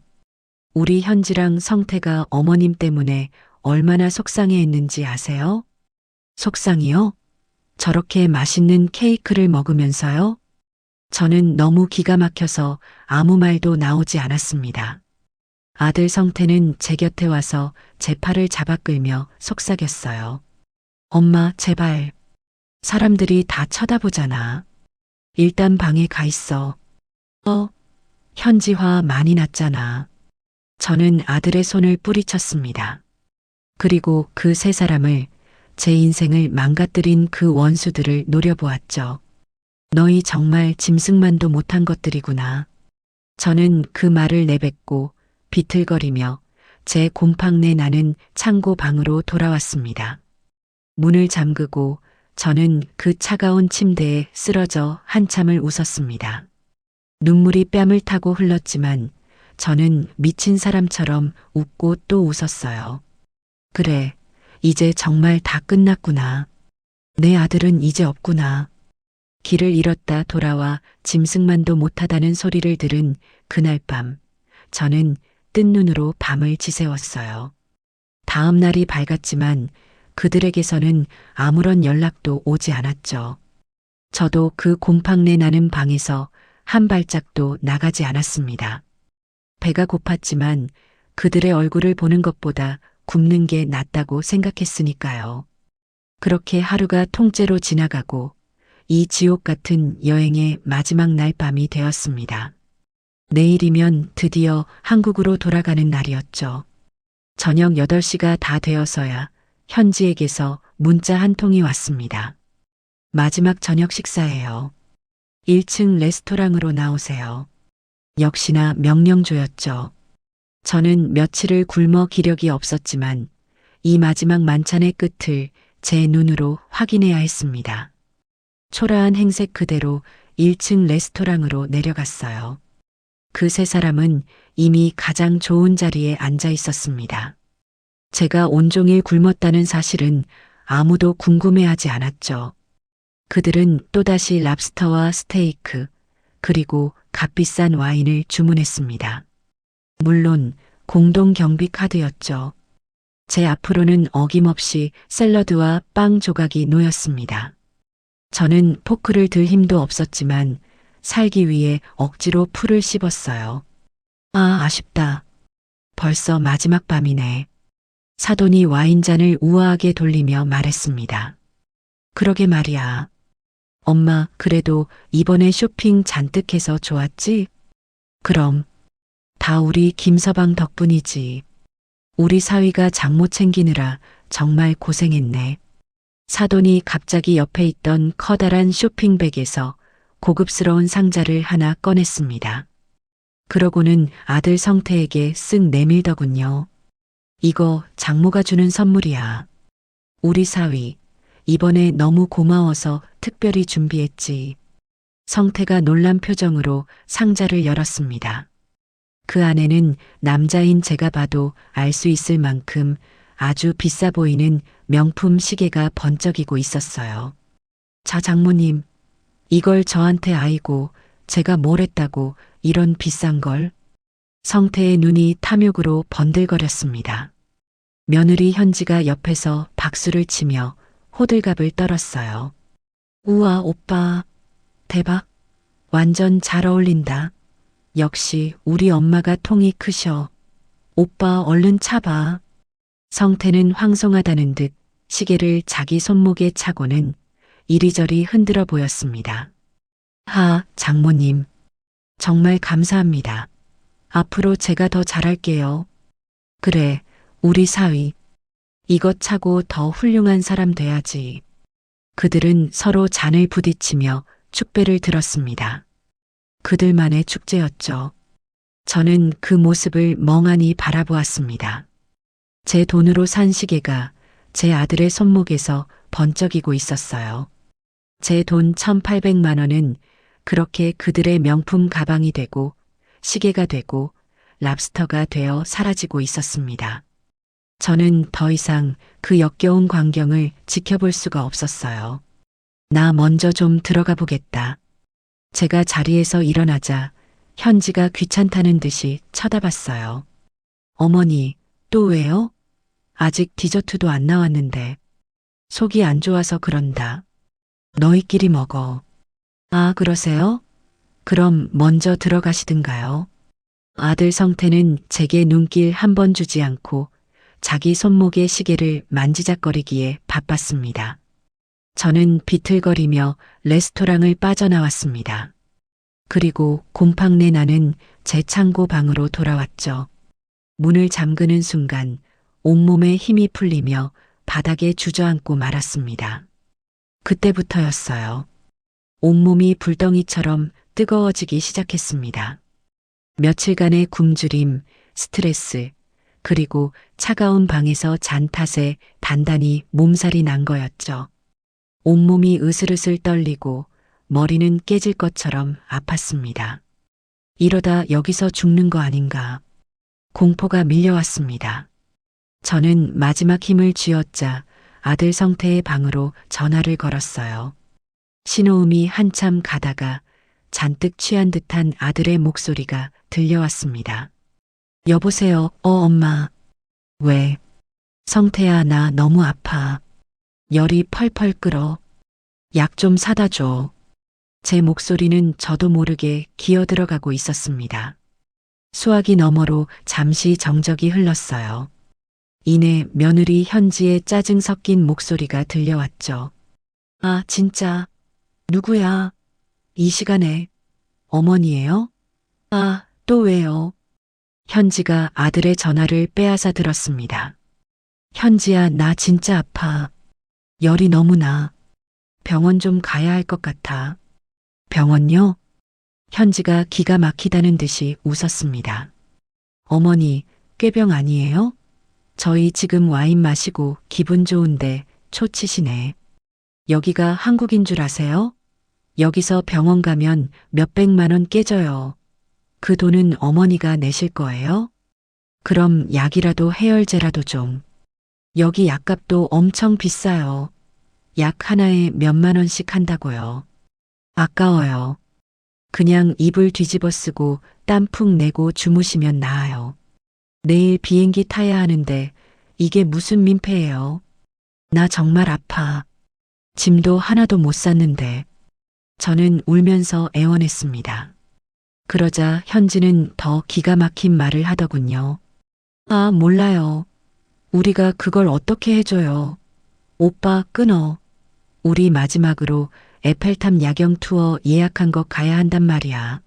지금 가야 시간 맞아. 아들 성태가 전화를 다시 빼앗아 들었습니다. 그 목소리에는 일말의 망설임이 있었지만 아주 잠깐이었죠. 엄마, 나도 지금 바빠. 짐 싸야 해. 현지 말대로 그냥 좀 쉬어. 금방 나을 거야. 성태야, 제발 나 좀 살려줘. 나 진짜 죽을 것 같아. 아, 엄마 미안. 우리 저녁에 야경 투어 예약한 게 있어서 그거 지금 취소하면 위약금 물어야 해. 그 돈도 다 공동경비에서 나가는 거란 말이야. 아깝잖아. 공동경비. 제 돈이었죠. 제 목숨값보다 그놈의 위약금이 더 아까웠던 겁니다. 그냥 누워 계세요. 저희 금방 다녀올게. 짐은 대충 싸고 그냥 아침에 로비로 내려오세요. 딸깍. 전화는 끊겼습니다. 저는 그 차갑고 어두운 방에 홀로 버려졌습니다. 열은 펄펄 끓고 온몸은 사시나무 떨듯 떨렸죠. 이영만리 타국에서 제 유일한 핏줄인 아들은 아픈 어미를 버려두고 야경 투어를 떠난 겁니다. 저는 그 순간 깨달았습니다. 제 아들은 이미 죽었다는 것을요. 제가 알던, 제가 평생을 바쳐 사랑했던 아들 김성태는 이 세상에 없었습니다. 저기 저 밖을 돌아다니는 건 제 피를 빨아먹는 거머리, 짐승만도 못한 기생충일 뿐이었죠. 신기하게도 그 사실을 깨닫는 순간 뜨겁던 열이 싹 가시는 기분이었어요. 분노도 슬픔도 억울함도 느껴지지 않았습니다. 그저 머리가 얼음장처럼 차가워졌죠. 그래, 다 끝났다. 오민자, 너는 오늘부로 자식 없는 사람이다. 저는 떨리는 몸을 일으켜 세웠습니다. 그리고 제 낡은 가방을 열었죠. 짐을 싼 게 아니었어요. 저는 그 가방에서 혹시 몰라 챙겨왔던 제 남편의 낡은 사진 한 장과 제 비상금이 든 작은 복주머니 그리고 여권만 꺼냈습니다. 나머지 짐들은 그 낡은 옷가지들은 전부 그 곰팡내 나는 방에 버려두었습니다. 진정한 효도 그래, 효도. 저는 텅 빈 방 안에서 중얼거렸습니다. 효도는 자식에게 받는 것이 아니었어. 내 스스로 나에게 하는 것이었지. 이 지긋지긋한 인연을 내 손으로 완전히 끊어내는 것. 그것이 나 오민자에 대한 진정한 효도였어요. 저는 제 남편의 사진과 여권만 품에 안고 그 지옥 같던 방을 조용히 걸어 나왔습니다. 이제 이 여행의 진짜 목적을 실행할 때가 온 거죠. 파리의 그 곰팡내 나는 창고방에서 저는 아픈 몸을 겨우 일으켜 세웠어요. 아들 성태가 야경 투어의 위약금이 아까워 아픈 어미를 버리고 전화를 끊었을 때 제 안에 남아있던 마지막 미련한 조각마저 완전히 제가 되어 사라졌죠. 열은 여전히 펄펄 끓었지만 정신은 얼음장처럼 차가워졌습니다. 그래, 이대로 죽을 순 없지. 살아야지. 살아서 내 모든 것을 되찾아야지. 저는 더 이상 짐을 쌀 필요가 없었어요. 그 낡은 옷가지들은 이 지옥에 버리고 갈 제 과거의 껍데기일 뿐이었죠. 저는 20년 된 낡은 캐리어에서 제 여권과 남편의 낡은 사진, 그리고 혹시 몰라 속옷 깊이 꿰매 두었던 비상금 복주머니만 꺼내 품에 안았습니다. 그것이 제가 그 방에서 챙긴 전부였어요. 다음 날 새벽 동이 트기도 전에 저는 그 창고 방을 나섰습니다. 밤새 끙끙 앓았지만 정신력 하나로 버텼죠. 호텔 로비는 텅 비어 있었고 저는 체크아웃 절차도 밟지 않고 그저 밖으로 나왔습니다. 어차피 제 방은 공동 경비로 이미 계산이 끝났을 테니까요. 저는 호텔을 빠져나와 공항으로 가는 택시를 잡아탔습니다. 아직 이른 새벽이라 그 세 사람은 스위트룸에서 편안하게 자고 있겠죠. 제 돈으로 말이에요. 공항에 도착하니 아직 발권 창구가 열리지도 않았더군요. 저는 차가운 의자에 앉아 제가 타고 갈 이코노미석 창구가 열리기를 하염없이 기다렸습니다. 어제 저녁부터 아무것도 먹지 못해 속이 쓰렸지만 이상하게 배고프다는 생각은 들지 않았어요. 몇 시간이 지나고 공항이 붐비기 시작할 무렵 저 멀리서 익숙한 모습들이 보였습니다. 어젯밤 술과 야경에 취해 퉁퉁 부은 얼굴을 한 아들 내외와 사돈이었죠. 그들은 저를 발견하고는 마치 귀찮은 벌레라도 본 듯한 표정을 지었어요. 어머니, 여기 먼저 와 계셨어요? 현지가 찢어지는 목소리로 물었습니다. 짐은요? 어제 싸놓으시라고 했잖아요. 설마 아직도 방에 있어요? 버렸다. 제 대답에 현지의 눈이 동그래졌죠. 네. 뭘 버려요? 내 짐. 다 버렸다고. 아니, 이 양반이 진짜 노망났나? 그걸 왜 버려요? 아, 몰라. 빨리 우리 줄 서요. 비즈니스 창구 열렸네. 현지는 제게 삿대질을 하더니 사돈과 성태를 이끌고 비즈니스석 전용 창구로 쪼르르 달려갔습니다.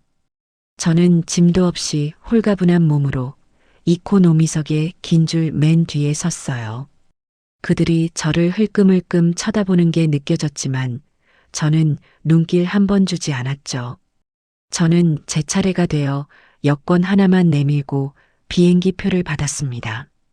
그들은 이미 발권을 마치고 저 멀리 면세점 구역으로 사라지고 있었어요. 이번에도 저는 공항의 딱딱한 의자에 홀로 앉아 비행기 탑승 시간을 기다렸습니다.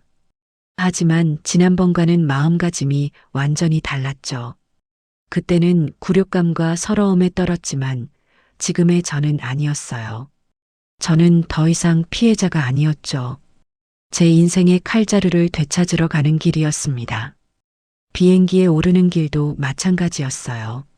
저는 묵묵히 제 이코노미 좌석에 앉았습니다. 저 커튼 너머 비즈니스석에서는 또다시 샴페인 잔을 부딪히는 소리가 희미하게 들려오는 듯했죠. 하지만 아무렇지도 않았습니다.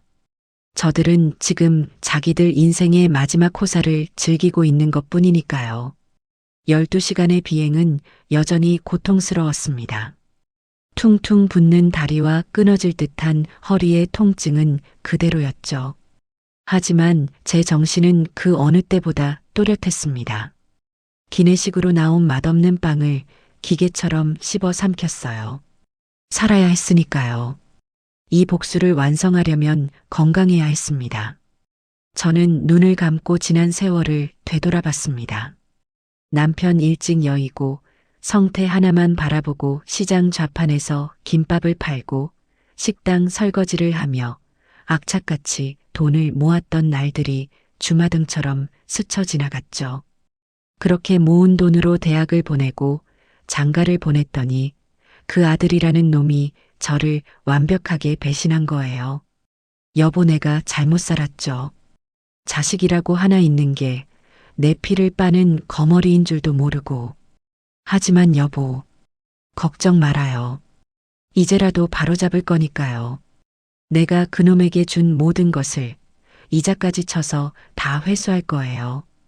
그렇게 길고 긴 비행이 끝나고 비행기는 드디어 인천공항에 착륙했습니다. 비행기에서 내리자마자 저는 퉁퉁 부은 다리를 이끌고 입국 심사장으로 향했어요. 그 세 사람은 이미 저만치 앞서가고 있었죠.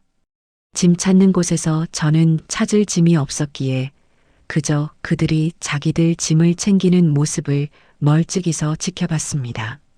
성태는 이번에도 자기 어미는 안중에도 없고 장모의 명품 캐리어를 챙기느라 여념이 없더군요.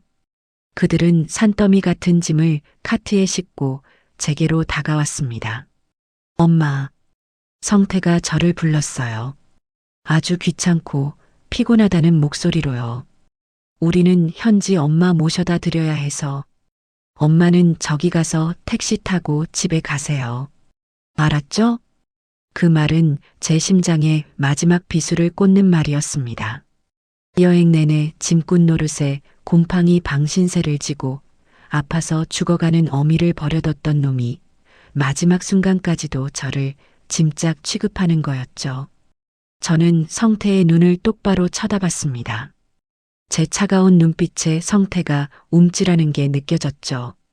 저는 아무 말 없이 고개만 한번 끄덕였습니다. 그래, 가거라. 아, 그럼 우리 갈게요. 어머니, 나중에 정산할 거 있으면 현지가 연락할 거예요. 성태는 그 말을 남기고 사돈과 며느리를 데리고 황급히 공항을 빠져나갔습니다. 마치 제가 전염병이라도 되는 것처럼요. 그들은 뒤도 한번 돌아보지 않았습니다. 저는 그들의 뒷모습이 완전히 사라질 때까지 그 자리에 가만히 서 있었어요. 그래, 성태야. 잘 가라. 너와 나의 인연은 지금 이 순간, 이 공항에서 완전히 끝났다. 저는 그들이 사라진 출구 반대편으로 발걸음을 옮겼습니다. 하지만 제가 향한 곳은 집으로 가는 택시 승강장이 아니었어요. 저는 곧장 공항철도 표지판을 따라 지하로 내려갔습니다. 그리고 공항철도를 타고 서울역으로 향했죠. 서울역에서 내린 저는 다시 택시를 잡아탔습니다. 기사님, 땡땡은행 본점으로 가주세요. 제 주거래 은행이었습니다. 아들 성태놈이 제 모든 돈이 어디에 묶여 있는지 훤히 알고 있는 바로 그 은행이었죠. 은행 본점 로비는 평일 오후였는데도 사람들로 붐볐습니다. 저는 번호표를 뽑고 며칠간 씻지도 못한 초라한 행색으로 푹신한 소파에 앉았어요. 주변에 번쩍이는 사람들이 저를 힐끔거렸지만 저는 아무렇지도 않았죠. 띵동. 드디어 제 차례가 되었습니다. 저는 VIP 상담실도 아닌 일반 창구로 향했어요. 무엇을 도와드릴까요, 고객님? 젊은 은행원이 상냥하게 물었습니다. 제 명의로 된 모든 계좌를 오늘 당장 해지하고 싶어요. 네, 모든 계좌를요? 은행원의 눈이 동그래졌습니다. 그녀가 제 신분증을 받아들고 컴퓨터를 두드려 보더니 더욱 놀란 표정을 지었죠. 어민자 고객님, 지금 예금이랑 적금 그리고 보험성 상품까지 지금 해지하시면 원금 손해는 물론이고 중도 해지 이율 때문에 손해가 막심하신데요. 혹시 무슨 일이 있으신가요? 은행원은 제가 보이스피싱이라도 당한 줄 아는 눈치였어요. 상관없어요. 손해보는 거 다 감수할게요. 오늘 당장 이 은행에서 제 이름으로 묶인 모든 돈을 다 뺄 수 있게 해주세요. 단 10원도 남기지 말고요. 제 단호한 태도에 은행원은 어쩔 줄 몰라 하며 상사를 부르더군요. 잠시 후 지점장으로 보이는 중년 남자가 다가왔습니다. 고객님, 무슨 안 좋은 일이라도 있으신지요? 이렇게 갑자기 모든 거래를 저희가 뭐 잘못한 게 있다면 그런 거 아니에요. 그냥 제 돈 제가 찾겠다는데 무슨 문제가 있나요? 당장 처리해 주세요. 안 그러면 다른 은행 가서 당신들 은행 문제 있다고 소문이라도 낼까요? 제 싸늘한 말에 지점장은 어쩔 수 없다는 듯 고개를 끄덕였습니다. 알겠습니다. 그럼 그렇게 처리해 드리겠습니다. 시간이 좀 걸리니 잠시만 기다려 주시죠. 저는 창구 앞 의자에 꼿꼿이 앉아 그 과정을 모두 지켜봤습니다. 제 평생을 바쳐 모은 돈이 수천만 원의 이자가 허공으로 날아가며 해지되는 과정이었죠. 하지만 아깝다는 생각은 전혀 들지 않았어요. 오히려 시원했죠. 1시간이 넘는 작업 끝에 은행원이 저를 불렀습니다. 고객님, 요청하신 대로 모든 상품이 해지 처리되었습니다. 현금으로 다 찾아가시겠어요? 아니요. 이 은행 말고 다른 은행 계좌로 전부 이체해 주세요. 저는 품속에서 미리 준비해 온 아주 작은 지역 금고의 계좌번호 쪽지를 꺼냈습니다. 성태는커녕 그 누구도 상상하지 못할 곳이었죠. 그리고 이 은행에서 제가 다시는 그 어떤 대출이나 거래도 할 수 없도록 제 신용 정보를 다 막아주세요. 혹시라도 제 아들이나 며느리가 와서 무슨 소리를 해도 제 정보는 단 1원어치도 알려주면 안 됩니다. 네, 그렇게 처리하겠습니다. 모든 돈이 이체되고 제 주거래 통장의 잔고가 영원히 찍히는 것을 확인하고 나서야 저는 자리에서 일어났습니다. 그리고 이 통장과 카드 전부 가위로 잘라서 폐기해 주세요. 제 눈앞에서요. 은행원이 당황하며 제 통장과 카드를 받아들고 커다란 가위로 거침없이 잘라버렸습니다. 싹둑 싹둑 소리가 제 속을 다 시원하게 만들더군요. 저는 텅 빈 몸으로 은행을 걸어 나왔습니다. 평생을 바친 돈이었지만 미련은 없었어요. 오히려 날아갈 듯이 가벼웠죠. 제 목에 걸려있던 무거운 족쇄가 드디어 끊어진 기분이었습니다. 저는 집으로 가는 버스에 올라탔습니다. 창밖으로 스쳐 지나가는 풍경을 보며 저는 조용히 웃었죠. 김성태, 이현지 그리고 사돈. 너희가 그토록 탐내던 내 돈은 이제 이 세상에 없어. 너희가 아는 한에서는 말이야. 이제 시작이다. 너희가 나에게 준 굴욕 그 1000배, 10,000배로 돌려받을 준비나 하거라. 집에 도착한 저는 현관문을 열고 들어가자마자 수화기를 들었습니다. 여보세요? 거기 열쇠집이죠? 지금 당장 저희 집으로 와주세요. 이 세상에서 가장 비싸고 튼튼한 자물쇠로요. 그것이 제 복수의 두 번째 단계였습니다. 은행에서 모든 돈을 빼내고 낯선 금고로 옮긴 뒤 저는 집에 돌아와 현관 자물쇠부터 바꿨어요. 열쇠 가게 사장님이 아이고 사모님. 이건 무슨 은행 금고에나 다는 겁니다. 이렇게까지 하실 필요가라고 말할 정도로 아주 복잡하고 비싼 최신형 디지털 도어록이었죠. 비밀번호는 저만 아는 제 남편의 기일과 제 생일을 조합한 복잡한 숫자로 바꿔버렸습니다. 그렇게 며칠이 흘렀어요. 저는 아무 일도 없었다는 듯이 집에서 조용히 지냈습니다. 밀린 빨래를 하고 냉장고를 청소했죠. 여행 기간 내내 굶주렸던 속을 달래기 위해 따뜻한 밥을 지어 먹었습니다. 그동안 아들 내외에게서는 연락 한 통 오지 않았어요.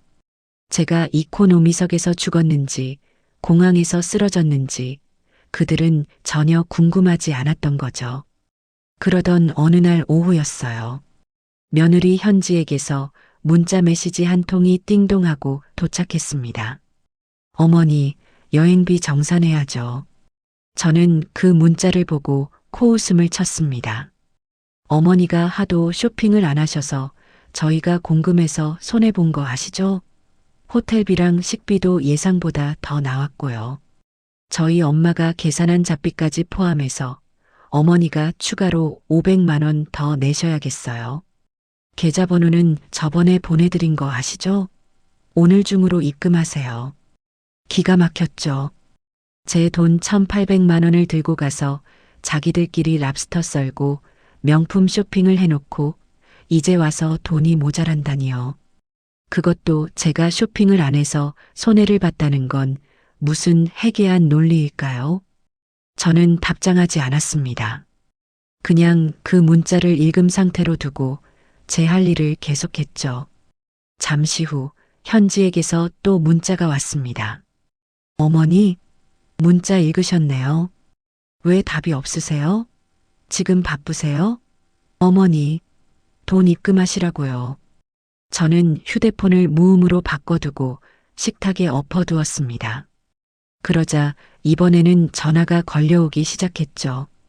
쉴 새 없이 울리는 진동을 무시하고 있었더니 이번에는 아들 성태놈에게서 전화가 걸려왔습니다.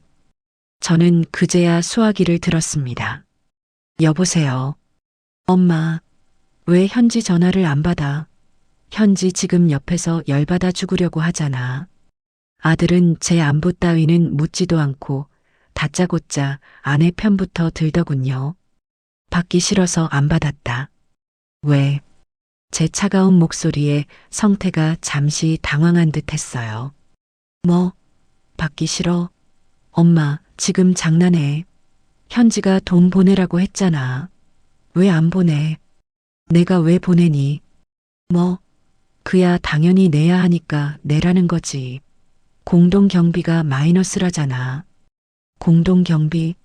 너희 모녀가 명품 가방 사고 너의 장모 시계 사준 돈이 공동경비니? 내가 먹은 건 풀떼기랑 빵 조각이 전부인데? 제 반격에 성태가 말문이 막힌 듯 했습니다. 그건 엄마가 입맛 없다고 안 먹은 거잖아. 그리고 우리가 엄마 편하게 모시려고 얼마나 고생했는데. 엄마는 돈 몇 푼이 그렇게 아까워. 현지 엄마도 다 보셨는데 우리 체면이 뭐가 돼? 너의 체면? 그럼 너는 너의 어미가 그 곰팡내 나는 창고 방에서 아파 죽어갈 때 야경 투어 위약금 아깝다고 전화를 끊어버린 그 순간에 너의 체면은 어디다 팔아먹었니? 제 말에 성태는 더 이상 아무 말도 하지 못했습니다.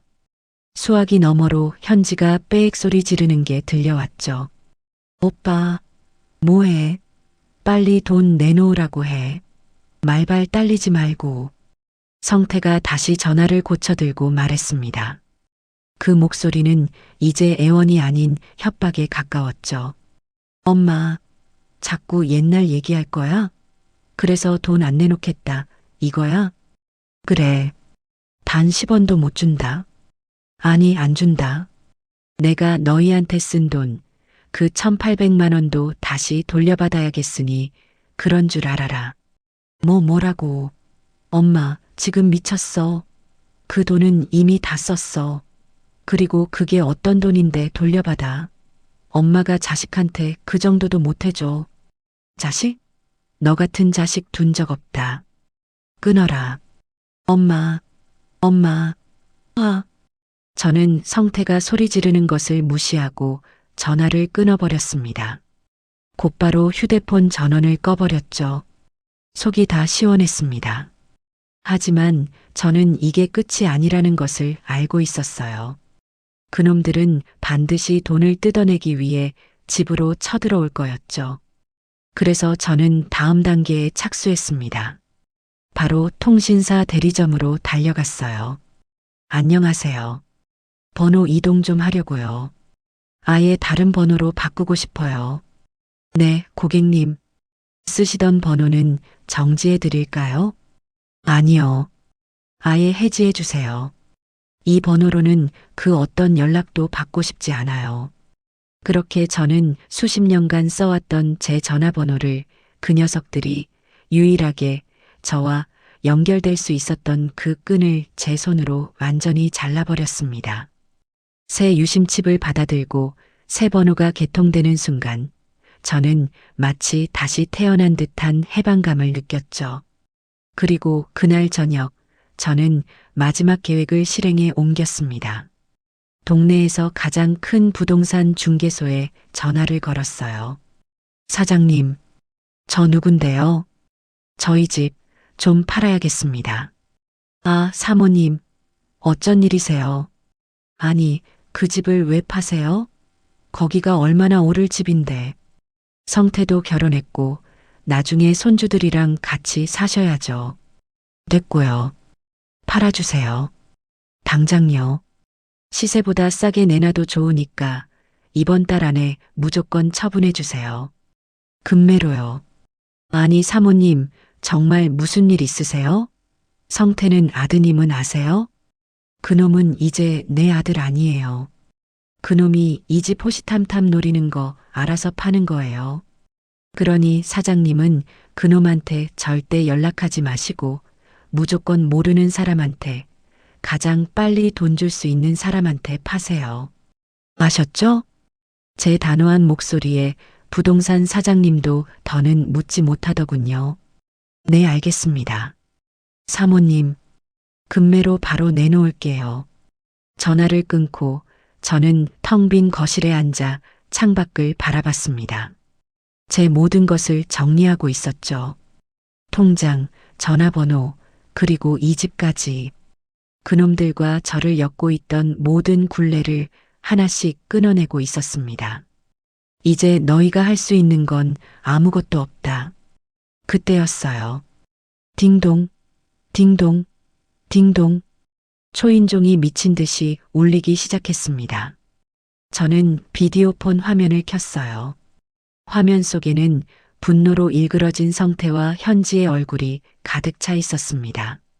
드디어 올 것이 왔구나. 저는 소파에 편안히 기댄 채 그들의 발악을 지켜보기로 했습니다. 비디오폰 화면 속에서 며느리 현지가 저희 집 현관문을 발로 차고 있었어요. 어머니, 문 안 열어요. 안에 있는 거 다 알아요. 당장 문 열어요. 아들 성태놈은 더 가관이었죠. 익숙하게 현관 도어록 비밀번호를 눌렀습니다. 그놈이 알고 있던 제 생일이었죠. 삐비비빅. 비밀번호가 틀립니다. 성태의 얼굴이 당혹감으로 물들었어요. 뭐야? 비밀번호가 왜 이래? 엄마, 문 좀 열어봐. 나 성태야. 그놈은 자기가 알던 모든 숫자를 조합하며 미친 듯이 도어록을 눌러댔습니다. 하지만 그럴수록 도어록은 더 큰 경고음만 울려댔죠. 삐비비빅, 삐비비빅. 잘못된 접근입니다. 입력을 중지합니다. 아, 진짜. 이 노인너가. 현지가 성태를 밀치고 현관문을 주먹으로 쾅쾅 두드리기 시작했습니다. 어머니, 돈 주기 싫어서 자물쇠까지 바꿨어요? 치사하게 진짜. 당장 문 열어요. 안 열면 우리도 가만 안 있어요. 엄마, 제발 문 좀 열어. 대화로 하자, 대화로. 우리가 잘못했어. 응? 일단 문 열고 얘기해. 성태가 이번에는 회유책을 쓰는 것 같았지만 저는 속지 않았죠. 저는 소파에 앉아 따뜻한 녹차를 한 모금 마셨습니다. 그들의 소란은 10분 넘게 이어졌어요. 이웃들이 무슨 일이냐고 문을 열어볼 정도였죠. 아이고, 저기 김 총각. 이게 무슨 짓이야? 남의 집 문을 왜 이렇게 두드려? 아, 아줌마. 비키세요. 우리 엄마가 지금 안에 있는데 문을 안 열어줘서 그래요. 아니, 그래도 그렇지. 이러다 문 부서지겠네. 현지가 옆집 아줌마에게까지 소리를 질렀습니다. 아줌마는 상관 마시고 그냥 들어가세요. 이건 우리 집안일이니까. 저는 더 이상 이 소란을 참아줄 이유가 없었죠. 저는 조용히 제 새 휴대폰을 들고 112에 전화를 걸었습니다. 여보세요. 경찰서죠. 저는 최대한 불쌍하고 공포에 질린 목소리로 연기했어요. 웬 모르는 남녀가 저희 집 문을 부수려고 해요. 돈 내놓으라고 소리 지르고. 저 너무 무서워요. 제발 빨리 좀 와주세요. 전화를 끊고 5분도 채 되지 않아 아파트 복도에서 요란한 소리가 들려왔습니다. 경찰입니다. 다들 손 떼세요. 지금 뭐 하시는 겁니까? 비디오폰 화면 속으로 경찰관 2명이 들어왔습니다. 성태와 현지는 경찰의 등장에 당황해서 어쩔 줄 몰라 했죠. 아니, 저기 경찰관님. 오해입니다. 저희 여기가 저희 엄마 집이라서. 성태가 횡설수설 변명을 늘어놓았습니다. 엄마 집인데 문을 이렇게 부수려고 합니까? 신분증 좀 봅시다. 안에 계신 분이 신고하셨어요. 모르는 사람들이 행패 부린다고요. 네, 모르는 사람이라고요? 아, 아니에요. 엄마, 나 성태야. 아들이라고 말해. 엄마. 성태가 현관문에 매달려 울부짖었습니다. 경찰관이 인터폰을 눌렀죠. 안에 계신 분, 괜찮으십니까? 문 좀 열어보시죠. 이분들이 아드님이라고 하시는데요. 저는 인터폰 수화기를 들고 여전히 떨리는 목소리로 말했습니다. 아니에요. 저 사람들 모르는 사람들이에요. 네, 어머니, 그게 무슨 말이야? 저 사람 제 아들 아니에요. 제 아들이라면 어떻게 이 어미한테 돈 뜯어내려고 문을 부수겠어요. 저 사람들 며칠 전부터 저한테 돈 달라고 협박하던 사기꾼들이에요. 제발 저 사람들 좀 데려가 주세요. 무서워 죽겠어요. 제 말에 경찰관들의 눈빛이 차갑게 변했습니다. 아니, 엄마, 엄마 왜 이래? 나 성태잖아. 김성태. 당신들 일단 서까지 같이 가셔야겠습니다. 주거침입 미수 및 협박 혐의로 조사 좀 받아야겠어요. 조용히 따라오시죠. 안 돼요. 억울해요. 어머니, 진짜 이럴 거예요. 오민자, 문 열어. 너가 뭔데 우리를 사기꾼으로 만들어. 현지가 마지막 발악을 하듯 욕설을 퍼부었지만 경찰관들에게 양팔이 붙들려 질질 끌려나갔습니다. 성태는 엄마 제발 이라고 외치다 결국 경찰을 따라갔죠. 복도가 순식간에 조용해졌습니다. 저는 인터폰을 내려놓고 깊은 한숨을 내쉬었어요. 속이 다 후련했죠. 그날 밤 저는 모처럼 두 다리 뻗고 편안하게 잠을 잤습니다. 다음 날 아침 부동산 사장님에게서 전화가 걸려왔어요.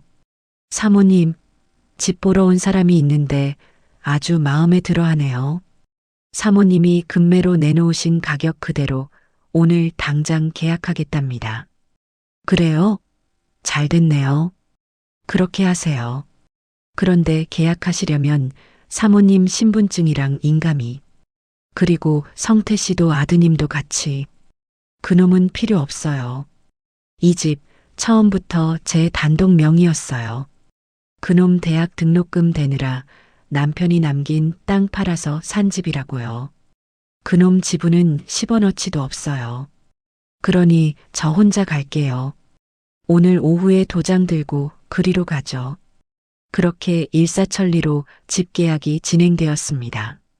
제가 평생을 바친 집이었지만 미련은 없었어요.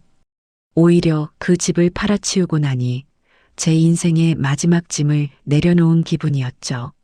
저는 계약금으로 받은 돈으로 아들 내외는 절대 상상도 못할 아주 조용하고 경치 좋은 강변의 전원주택을 계약했어요. 한강이 정면으로 보이는 예쁜 정원이 딸린 2층 집이었죠. 며칠 뒤 잔금까지 모두 치르고 이사하는 날이 밝았어요. 저는 제 낡은 집 몇 가지만 챙겨 들고 그 집을 나섰죠. 어제 경찰서에서 풀려났는지 아들 녀석에게서 부재중 전화가 수백 통 와 있었지만 이미 해지된 번호였기에 제게는 아무런 소용이 없었죠. 새로 이사한 전원주택은 천국이었어요. 곰팡내 나던 파리의 창고 방과는 비교도 안 됐죠. 제가 손수 꾸민 깨끗한 침구에 통창 밖으로는 유유히 흐르는 강물이 보였어요. 제 손으로 따뜻한 밥을 짓고 차를 마시는 이 평화가 얼마만인지 몰라요. 저는 새 집에서 새 번호로 새 통장을 껴안고 처음으로 평화로운 아침을 맞이했어요. 오민자, 잘했다. 참 잘했어. 저는 제 스스로를 다독이며 따뜻한 커피를 한 잔 마셨죠. 그 커피는 제 인생에서 맛본 그 어떤 것보다도 달콤하고 향기로웠죠. 제 진정한 인생은 바로 오늘부터 시작이었으니까요.